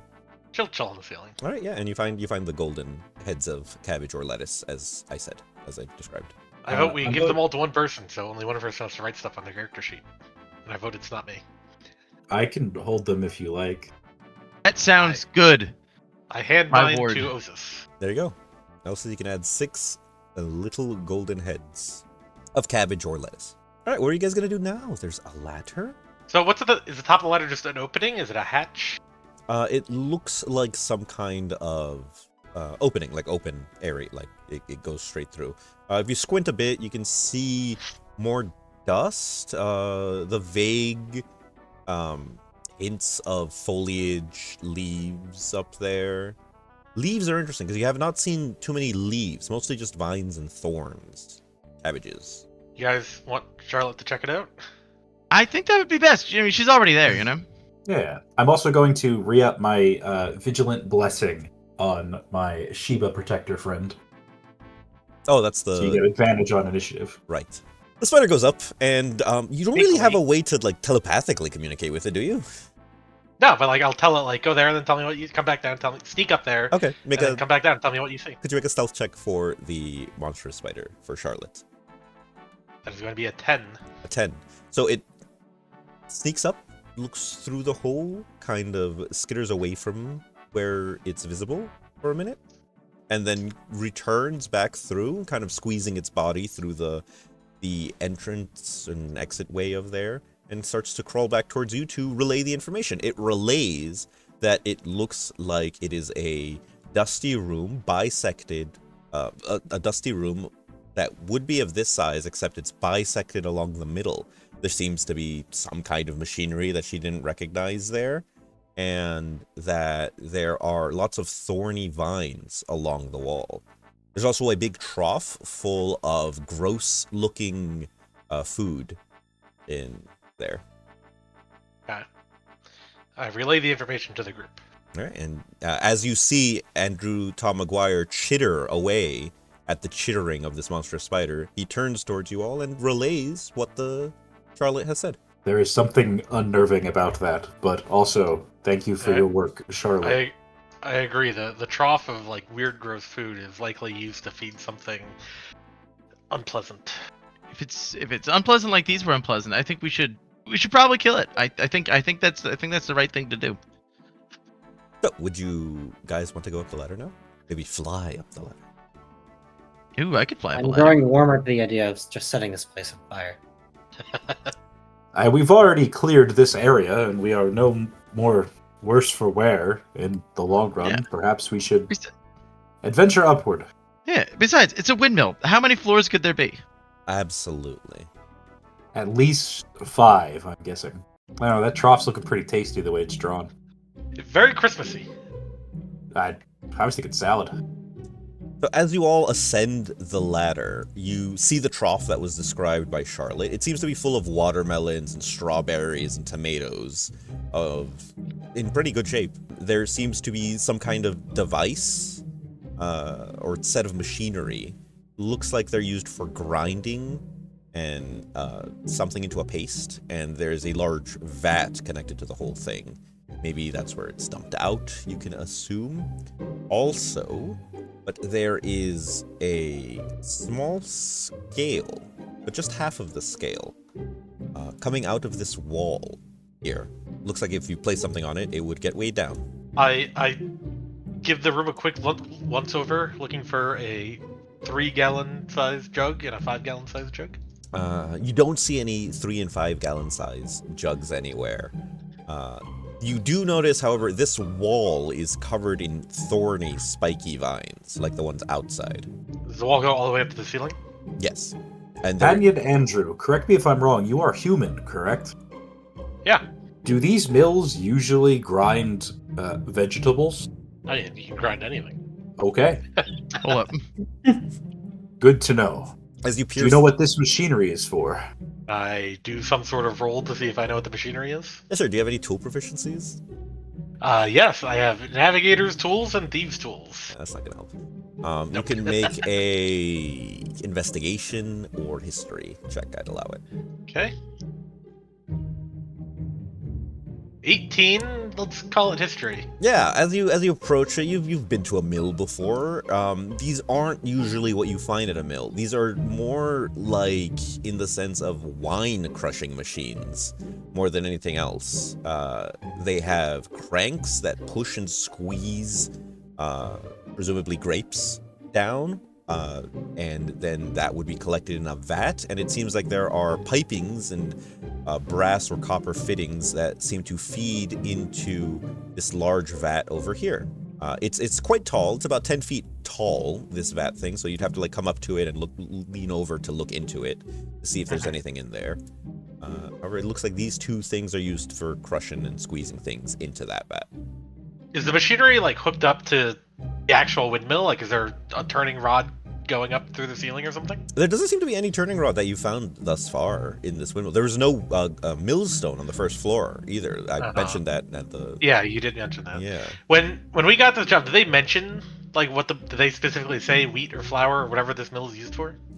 They mentioned the talks about wheat and barley because that's what they grow, and you saw large fields of wheat and barley on your way here, and when you passed near the town, so you could assume that the mill would be used for that, but they never mentioned what the mill was used for specifically, and it is quite a large mill for a mill. Yeah, they're a lot smaller in RuneScape. True. I relay that information to the group. There you go, guys. Grapes. Good summary. So something is strange. You think the plant creatures brought the grape crusher here? I mean, I don't know. Like, that looks like a big vat, and that looks like a little ladder. I don't know how they would even. I don't know how anybody did. I think you misunderstand how construction works. Yeah, you build it floor by floor, and you put everything inside before you build the next floor. So it's Is this mystery pressing enough to inquire in town? surely not. I mean, we're already here. Yeah, I mean, I think there's one yeah. thing I want to try before we try anything else. And Osis is going to walk over to this trough and pick up a watermelon. You pick up a watermelon. It weighs what you expect a watermelon to weigh. I'm going to put it on the scale. As you place the watermelon on the scale, could you make me a dexterity saving throw? I certainly can. Yes, thank you. I love it. I love it so much. So, That is a natural one. you place the watermelon on the scale, and the scale has like a raised rim in order for things not to roll off, it seems. It sits there for a second, it weighs it down. There's a thin, almost metallically green metal vine leading from, connected kind of to the scale, that leads towards the machinery. It glows for a second, and then it glows red. And as you're distracted by that, the vines that are covered in various thorns and spikes on the wall lash out, slapping you away, pushing you back 10 feet and inflicting 15 points of piercing damage against you. The watermelon remains there where it is. Continue to weigh down the scale. Ouch. You okay? Yes. Almost whip-like as they return back towards the wall as you are now away. So this here is a vine?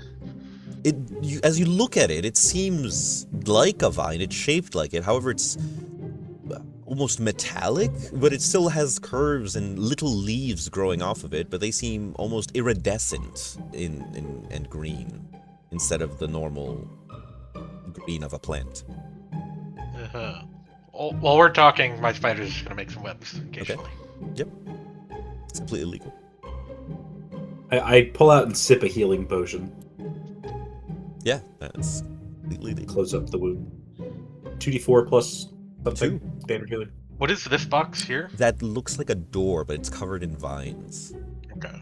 So And does this appear to be made out of wood? Or it what's- seems to be wood, and it has iron bands going around it, like a vat would. You can't see into it. It's 10 feet tall.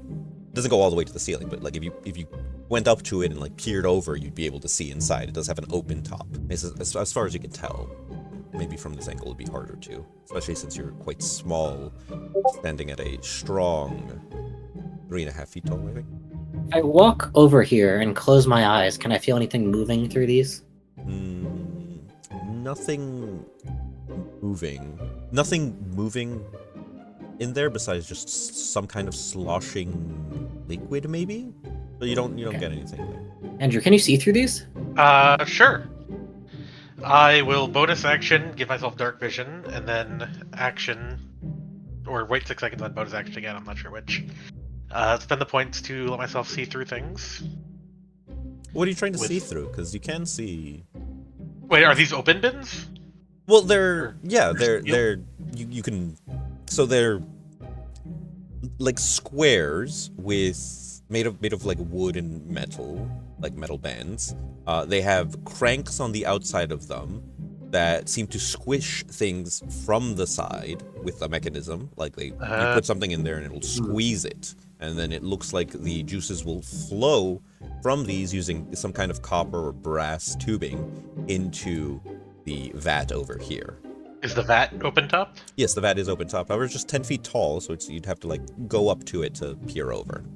I missed that you said it was or open. that's him. Sorry. I say yes. And I go up and I look into the open vat. You easily climb up with no effort. You have a climbing speed, I think, or something even better than a climbing speed. You look into the vat. There seems to be some kind of pink sludge, but it's very it's almost empty. It's just right at the bottom, like the bottom 2 inches of it is just pink sludge. They're making chicken nuggets in here. Does the pink sludge smell like watermelon and tomato and whatnot? Make a I'd take nature, survival, or perception. Any of those. 13 survival? You take a nice inhale. Or sorry. 16 perception. With a 16 perception, you take a nice inhale of it. You let it cover your senses, and you open your nose eye to understand. What I imagine. As you understand, you think you can identify hints of tomato in there, maybe chili peppers, and some kind of leafy green in there. You're not sure if it's lettuce or cabbage. Okay. It's squished up fruit and veggies. Interesting. Those monsters. So this wire, does it go to the door or to the scale? It looks like it connects into the door and the scale. Okay. And are these 2 boxes like identical? Yeah, they seem pretty the same. You put something in there and you turn a crank and they squeeze. Okay. What if we have to take things from the food trough and then juice them, and then that will somehow open the door? You know, that makes about as much sense as anything else in this windmill. Charlotte, Or we could try to open the door and see if it's locked. Charlotte skitters in agreement and kind of like wow, what a good plan. Which one, at the fruit thing or at the opening the door thing? All of it. Okay. This seems like a come with kind of spider. Yeah. Gregoyle, I tried the lever. It's your turn to try the door, I think. Now the door is covered in vines. You do see a brass doorknob on it. You could grab it if you like and attempt to open the door if you want. However, it is all covered in the spiky, thorny vines. How much food can I grab in like one armful? However much you want to tell me you think you can. I'm a very large cactus. I man. can probably grab I like, I don't know, 3 watermelons. You're a big guy. My carrying capacity is as if I was large. Yeah, but okay, 4 watermelons in one arm then. I just stick them on myself and walk over. Oh, sure. What are you bringing? As you inspect the trough, there are tomatoes, there's watermelons, strawberries, there are chili peppers. There, as you dig through underneath there, you find some like bell peppers as well. You don't think we have to like get the right ratio of things, do we? Like a recipe? Yeah. I have never cooked anything in my life. This will be quite difficult. I have, but I've never juiced a cabbage or lettuce. Well, surely the scale can't tell the composition. I don't know. You just Like, have to get the weight right. I don't know what the wire does. Would you like to inspect the wire more thoroughly? Not really. Okay. I grab an armful of cabbages. Or lettuce. There are no cabbages or lettuce in the trough. I grab an armful of anything that's not watermelons, because the watermelons hurt me. Okay. Just you got a bunch of tomatoes. And I walk over to the trough, and I dump them in. They dump into the trough. It seems if you turn the crank, they will get juiced. Should we fill the other one first? So, this thing connecting the 2 troughs, is that a wire or is that like a pipe? It looks like it's a wire. There's no pipe connecting the 2 troughs to each other. There's just pipes. Or is it 2 boxes? But two boxes. But these are pipes. Those are actually there are pipes. The pipes aren't drawn in, but we can draw them in. Okay. If you like. Those are just wires from the other thing as well. Okay. I'll draw in some funny. So there lots of wires everywhere, and then like 2 pipes. Yeah, 2 pipes going like that. There you go. But no pipe between the 2. Correct. Right. If I So from your Yeah, I smell, you think you got like tomato, chili pepper, Yeah, and I think I'm some over kind there. of leafy green, either cabbage or lettuce. but there is no cabbage or lettuce in here, right? You Yeah, said? there's no cabbage or lettuce in that trough. No. Where There- could we there- possibly there are find cabbage lettuce? heads downstairs. Charlotte, go fetch a couple of cabbages She's- or lettuce heads. She goes through the hatch in the ground, squeezes her abdomen and thorax through, and a few moments later, she returns with a mouthful of mildly dissolving heads of cabbage. Oh, such a good girl, Charlotte. Such a good girl. He wags And around. I put the cabbages in the other bin. Okay, the cabbages go in the other bin. And then what was the other thing? Like chili peppers? What's a chili pepper? They're like those long and thin red ones. You like a nature or insight check to decipher it. Sure. Yeah, go on. We'll do insight. I've never. My character has never eaten. He survives pretty much entirely on water. And So photosynthesis. yeah. No, an 8 on insight. Well, you grab a nice fistful of red, thinnish things. As you turn to start walking towards the thing, anyone who can identify red bell peppers can identify that they're red bell peppers. No. Thinner and smaller. Not those. Oh. They're like towards the bottom, I think. Through the extra direction, you manage to find the red chili peppers at the bottom.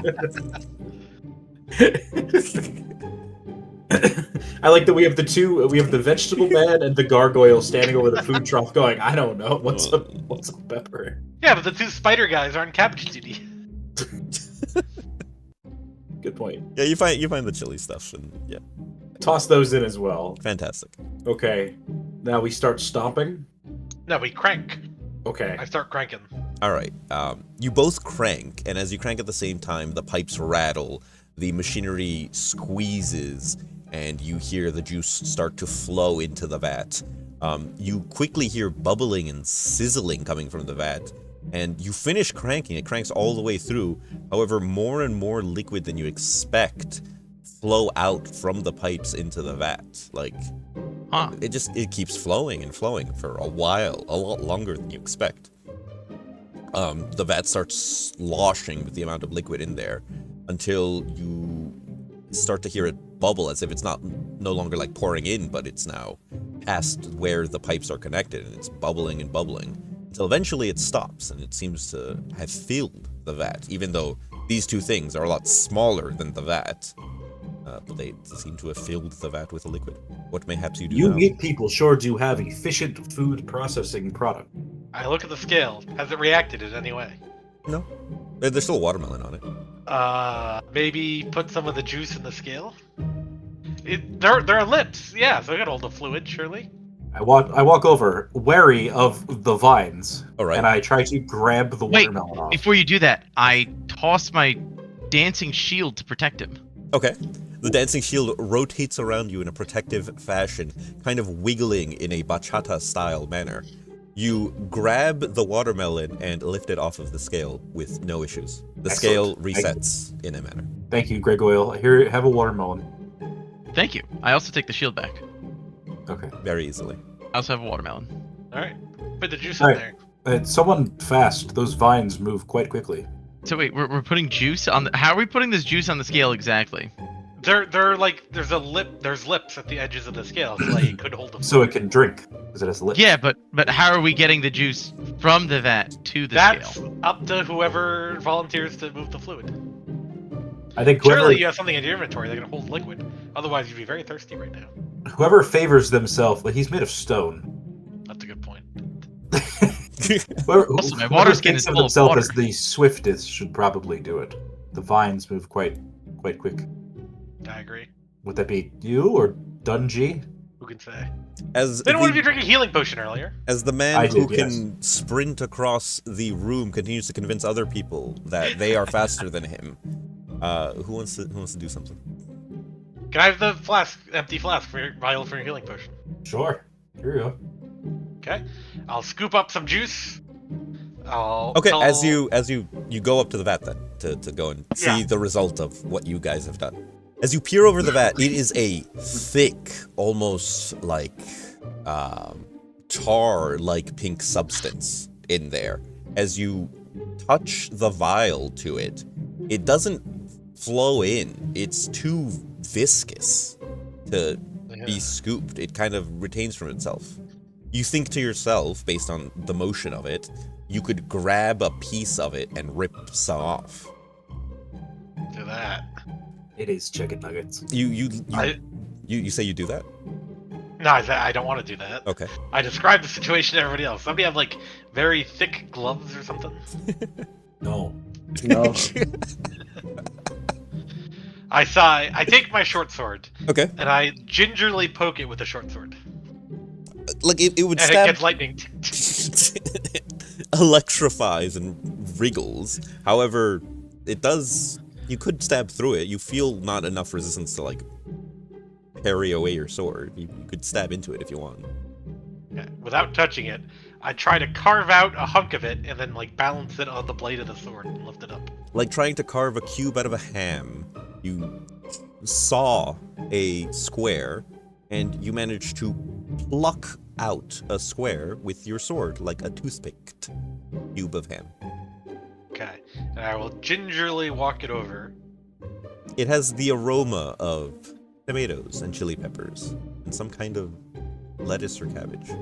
Makes sense. And then with my outstretched arm, holding the short sword, I tip it in and then immediately jump back. Okay. You kind of scrape it into the pan of the scale, and you leap backwards in the same emotion.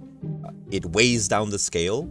The wires glow green for a second, and the door swings open, and the vines retract, receding away from it, freeing up the area for you guys to proceed into. I don't want to delete the wall, and I think I will if I click the delete button again. So it's an open door now. Yippee! You can I can't believe we just you can figured go that out. through. Holy shit. We are the smartest D&D players ever. You've We solved. Only took a solved little this bit longer than the penguin normal riddle. wooden door. You solved Guys. my food riddle. Yes. Okay, so since it's over, no, can you just tell us, was the door locked? What? Was the door locked? We'll get to that one day. Oh no. It was covered in vines. That was the real thing. Mm-hmm. The doorway is open. As you peer through the doorway, you see a massive human man. You think is human. He has the vague skin color of human, wearing a loincloth, what it appears to be, furiously writing away notes in several books. There are stacks of books on a table that he's working on. There's alembics and beakers and vials on other tables. There are bubbling alembics in other things on other tables near him. There are growths and vines pouring out from under the workshops that he has crafted for himself here. This man is at least 10 feet tall. He looks almost like Dr. Hyde, Mr. Jekyll-like in proportion. Bloated and grotesque. However, he's facing away from you, so you can't really see his face. But it's just a naked man wearing a loincloth. But Did you he's say he writing. was writing? Yeah, he's writing. He seems to be holding a normal-sized quill, but furiously writing away on these some papers. Facing away from you, completely distracted, unaware that the door has opened, it seems. I'm gonna shoot a hunk of whip. I bring up my shield. Yeah, sure, you bring up your shield, you spit the hunk of web. I walk into the room. The web is not a quiet thing. It does cause a motion and a commotion. However, he is completely focused on his work, it seems. And my spider will spit a whip. As I walk into the room, I kind of turn around, look at everyone else who's not walking into the room with me. I give him a thumbs up. I follow behind as soon as there's space. Yeah, he continues to write. It's a bit of a squeeze, but Charlotte does manage to move into the room. Horrifying. Luckily, I'm not made of meat, so I'm not All that right, scared. and so I shout out because being quiet would be the smart thing to do. Gregoyle shouts out, "Are you the one responsible for the vines and the cabbages?" Eh? Who? What? As this large ogre of a man, but he's not an ogre. Like you've seen an ogre. Turns to you. His eyes are two budding cabbages as they look towards you, furl and unfurl a few times. What are you saying to me? Am I the one responsible for the vines? Yes. What of it? What's wrong? There's nothing. No one said I couldn't grow vines there. They grow wheat over there, over yonder hill. Is it a crime to grow a vine? Huh? Who are It is you? when you've, Are you the police? Are you the guard? We're Are you the HOA? What are we? I turn around to the rest of the group. What say We you? were hired. Oh gosh. The only thing I have to offer you is some nice tea, but besides that, I ask you to leave, unless you wish to stay for dinner. Well, No. Yeah, we were hired by the local town to regain their ability to produce food. What does that have to do with me? You your have vines taken have over their reconstricted mill. the windmill. Take it over. This place was abandoned when I got here. I have every right to squat where I will. And Does his, he? like, cabbage eyes move. It seems like his eyelids try to blink, but they cannot go over his cabbage eyes. You seem to be blinded by cabbage or lettuce. I can see just fine. I see you there, young boy. I'll be your 11, I assume. I start doing some math and double check that I still, in fact, a 7-foot tall gargoyle. That does come back positive on your math checking. No, actually, none of that's correct. 12. Who's to say? Look, I can offer you some tea and maybe a bit of lunch, but besides that, I have nothing for you. You know, what if we just went upstairs to see if we could find the source of this vinery? Ah, very well. That'll get you out of my hair. You may go up the ladder. I will continue with my work and research here. He turns back around. He starts scribbling in his little book. I didn't think that would work. Well, thank you for not being a hindrance to our investigation. I whisper to Osis as he walks up to me. Do we have to kill this guy? I don't think so. What is your name? I shout. He seems to be fully engrossed in his studies. You can try to get his attention again if you like. Yell some more or tap him or something. Hey, you! What? I thought I was done with you. I thought we resolved the issue. You were to take some food or something. What do you want?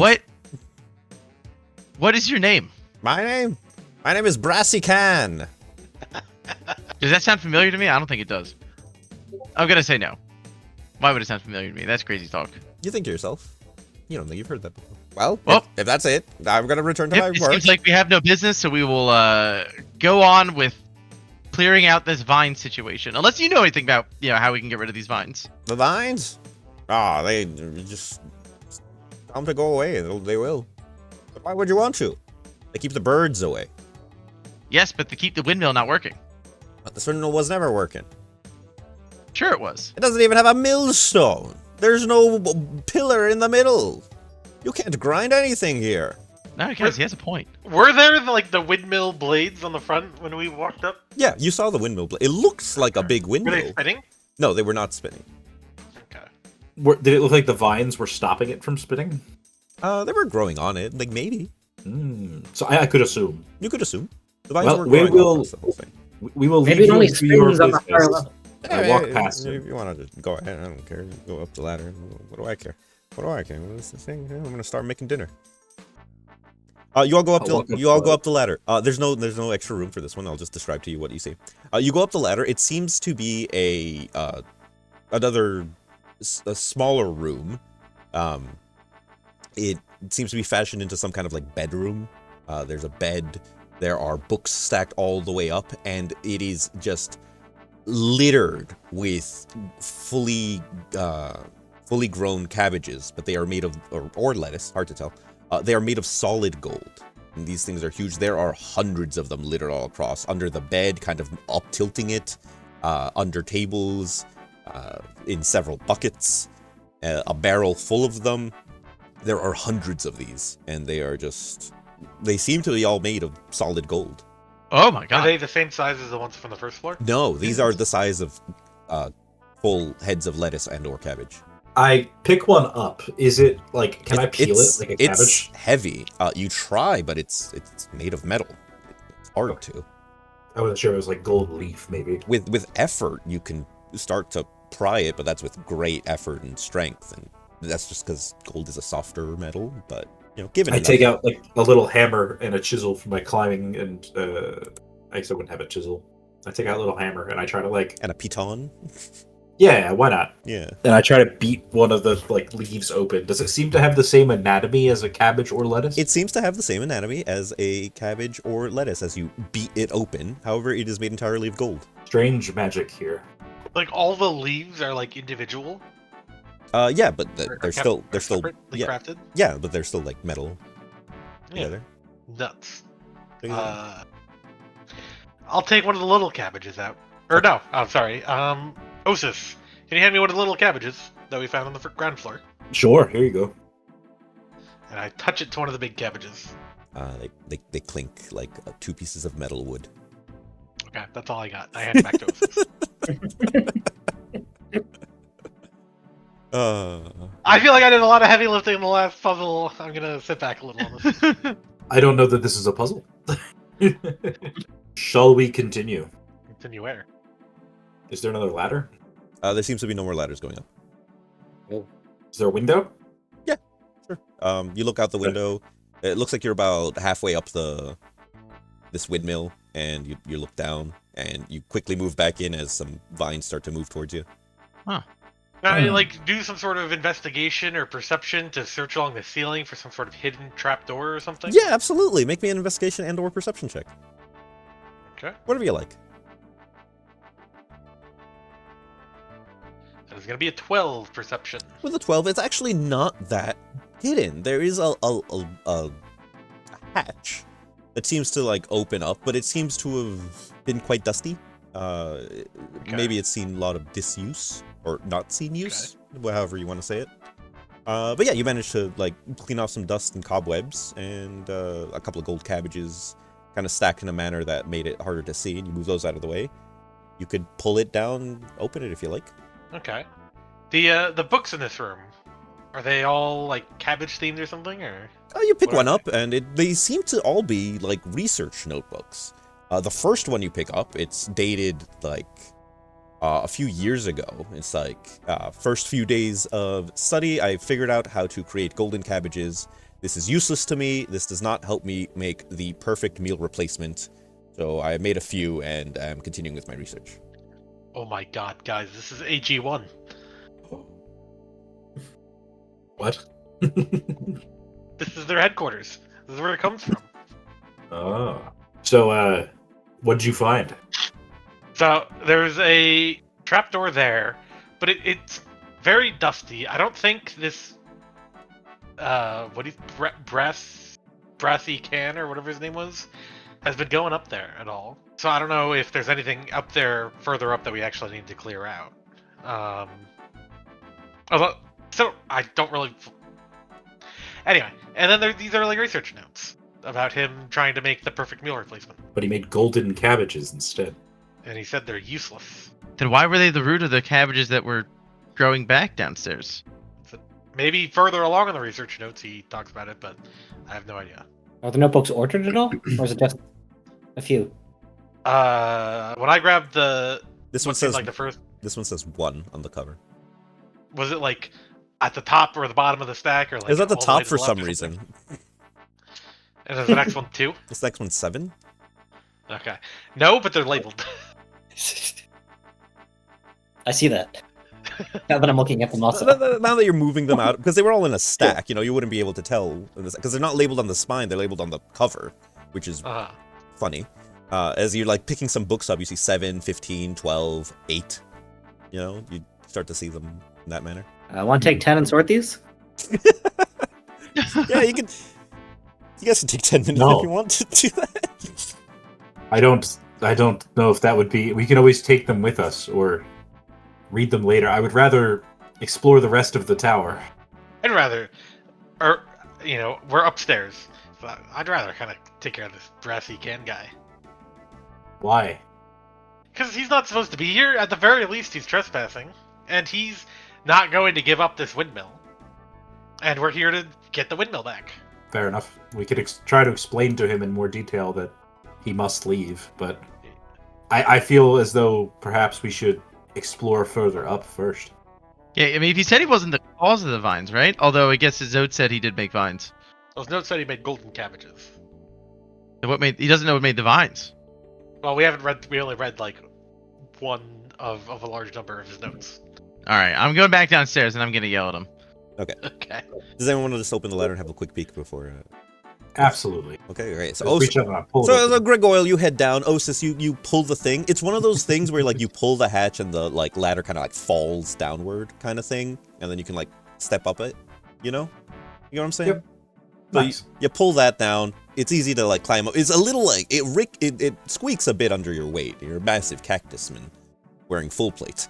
As you go up the thing, this next floor occupies the rest of the height of the windmill, and it is a massive bull head bronze statue occupying the majority of the back wall here.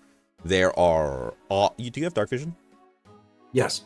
There are we're using the black and white spectrum of vision in your dark vision. You can see unlit torches around. There seems to be old stained ritual circles written on the ground with burnt out candle wax stains across different parts of the walls.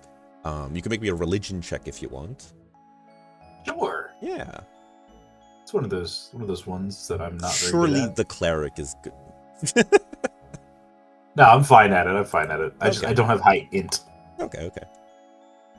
You know, I am the cleric.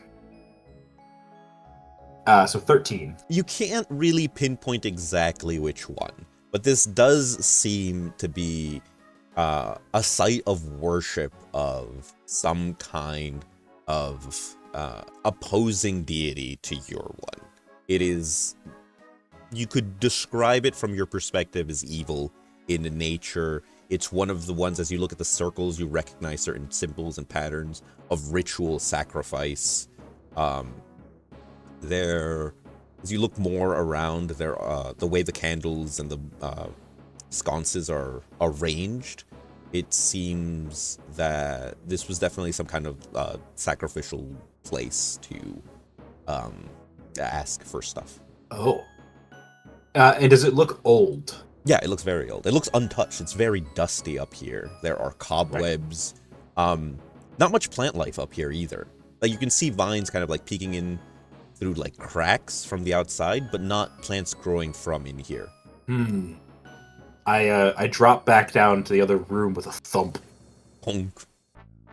And I say, Gregoyle, hold. Meanwhile, Gregoyle, you go down the stairs, and he's still going there. He seems to have been boiling something. He starts to pour something into a little teacup from one of his alembics. And he turns, he's like, "Oh, you're back here, taste this." And he's starting to offer you a cup of maybe tea. It's some kind of hot liquid. You can see the steam coming off of it. But he is holding it from the actual glass, offering you the ear of the cup to grab. I grab the cup. Okay. It is hot, And but, you know. So before taking a sip, I try to figure out exactly what it is, but I happen to be rude and ask. Absolutely. Make a nature check. Or good medicine, if you like. Medicine. Am I worse at medicine? Oh, I'm better at medicine. Oh, do medicine then. Ooh, that's 16. With a 16, you're actually pretty confident based on the... You have a working sense of smell, I assume, even though you're a gargoyle. Yeah, probably. Based on the smell, you can tell that this is some kind of chamomile tea with, like, honey in it, maybe? And maybe some other kind of plant. Maybe a bit of, like, chili to make it, like, give it a spice. But aside from that, you don't get any other hints of anything else besides those things. Well, that seems safe enough. So I thank him for the tea, and I take a cautious sip due to the temperature. Well, what do you think? What do you think? And after you ingest it, you recover 1 point of health. Ooh. Tell me, do you feel full? Would you run a day? Yep, I definitely feel better. You know, even just after one, you know, it's revitalizing. Could you run a mile?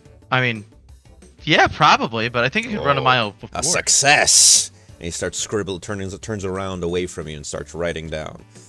We can make the subject run a mile. So, now that I've helped you with your experiment, I was hoping you could help us with ours. He's just writing away on his notes. Oh my god. I don't want to kill him. He made me good tea. And at this point, you hear from the upstairs Osis calling out to you. Gregoyle, hold. I'll be right back. And I fly up the ladders. Yep, still holding the little cup of tea. Yeah, you're all there, surrounded by golden cabbages or lettuce. I'm moving towards the ladder as you fly up and go. I think there may be more afoot than we believe. Elaborate. So the room above us appears to be some form of ritual chamber for dark sacrificial arts. It makes me feel uneasy, and it has not been touched in some time. So I don't think it is this creature's doing. Hey, you want to go ask him about it? Let's go ask him about it. He makes good tea. I think it may be the people who sent us here's altar, if I had to guess. Are we the baddies? No. Not yet, but yes, I think maybe we should talk more to this creature. Yeah, let's swing downstairs. Okay, and you all make your way down the stairs towards this guy. At which point, once you get down there, two things occur. A little bell on one of the tables starts ringing. And he's like, workday's over. Who are you?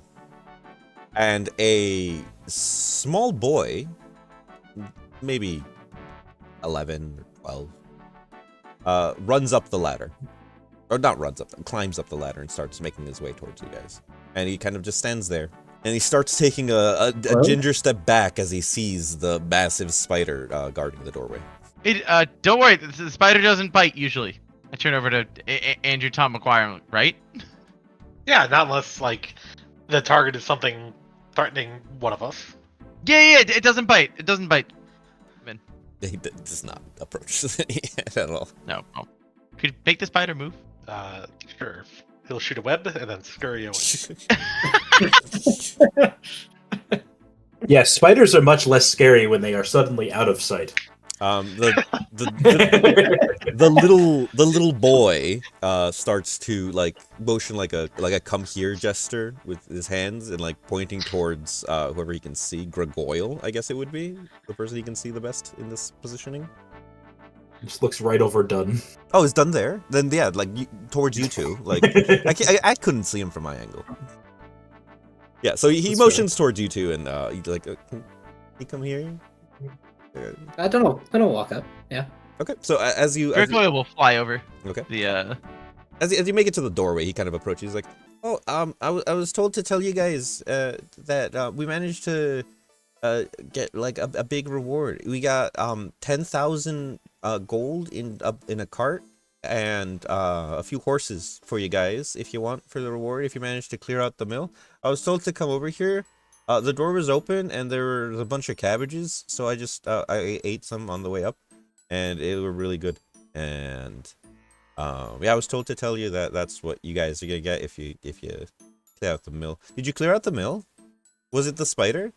Was it full of spiders? I know it was full of cabbage. Oh, that's nice. Well, anyway, So you said 10,000 gold. Yeah. Horses. there's some horses. Yeah. And they're all outside, or who's with you? Oh, they're back in town. I was just sent over here. Oh, okay. And your name is? I'm Timmy. Hi, Timmy. A glob of web shoots across the doorway. Like, well, what was that? Oh, that's just the spider. Oh, I'm gonna leave now. Anyway, if you clear out the mill, we'll send the guys to check and such, and then you get your reward. Bye bye. He runs off. But he's so fast. So, Gregoyle. Yes. Not that I'm complaining, but 10,000 gold seems like a lot to clean out a mill. You know, it kind of is. And he said, the big guy said that the mill, you know, hadn't been used in a long time. Do you think something's afoot? And I feel like 10,000 gold could fill a small village, like feed a small village for a very long time. Could build another windmill. Build another village. You could build a windmill out of gold. I'm sure that would build a kingdom. Like a keep, rather. Castle, that's what they're called. I don't think you could build it out of solid gold for 10,000. Yeah, I but like don't know. gold plated. Hey, Yeah. sorry, what's the big guy's name again? Hey, I'm Brassican. Brasican, do you know anything about the ritualistic altar that's above the research room upstairs? The what now? Have you gotten above your your research notes room upstairs? No, that's the top floor. What do you mean up? Do you wanna can you go up this ladder and then follow me? I go up the ladder. He follows you. He goes up the ladder. Like, Then I got these check out dirty this ladder. stairs. I gotta go dump them outside one of these days. I just never get around to it as he starts kicking over. No, the but gold dude, cal- Bracky, look at this ladder right here. There's a That's the point ladder. of the ladder. What's It's- this? follow. Yeah, you follow me up this one, and I Oh, go up this- that ladder. He goes up the ladder following you. He's like, oh, there's a lot of headspace in here. I can store a lot of cabbages up here. Oh, thank you. Yeah, I but, didn't like- know this was up here. Yeah, do you know anything about this thing? I'll start here. I'll pass you the cabbages. I'll head down again. He starts heading down.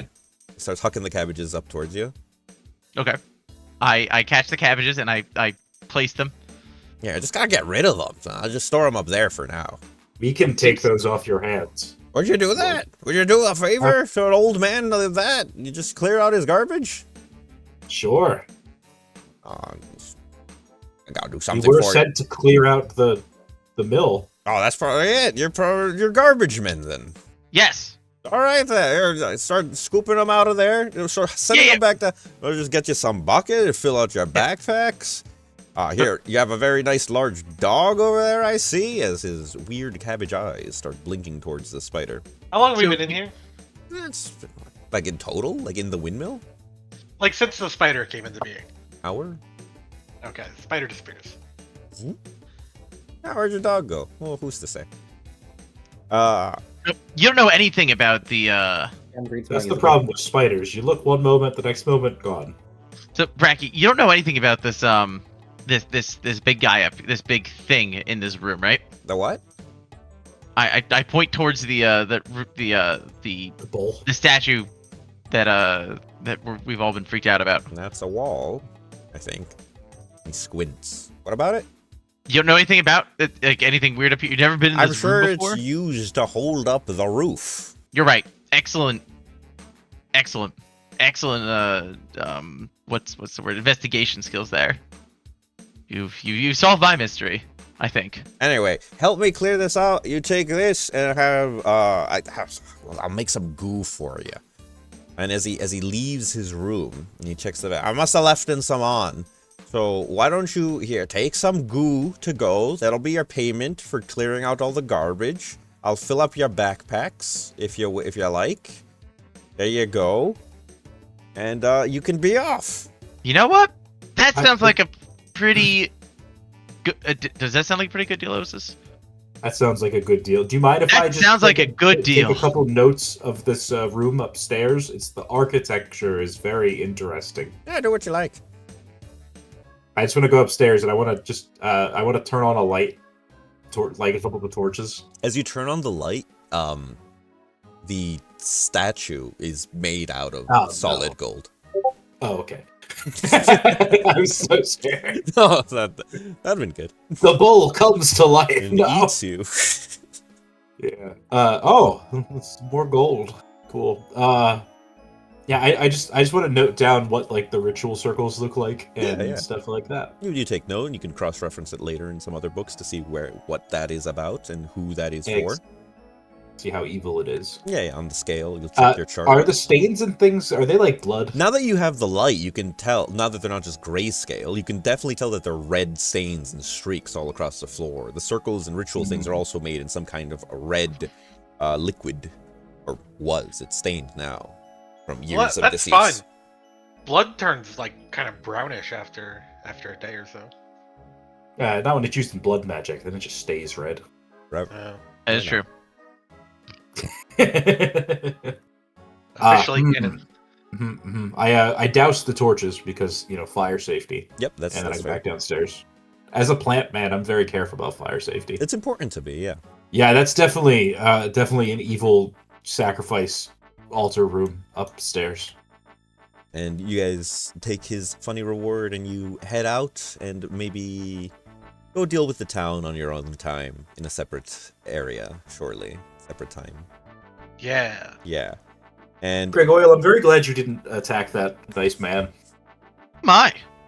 and with that, you solved my funny windmill riddle. You did the funny one-shot, and you played the funny characters. What did you guys think? Let's go in a funny clockwise pattern. Brady, what do you think of the funny adventure one-shot 5-room dungeon area thing? I had a great time. I will say I only counted 4 rooms. You're gonna have to explain. When the video comes out, I will watch it and see how wrong I was. You went upstairs. Oh yeah. Right.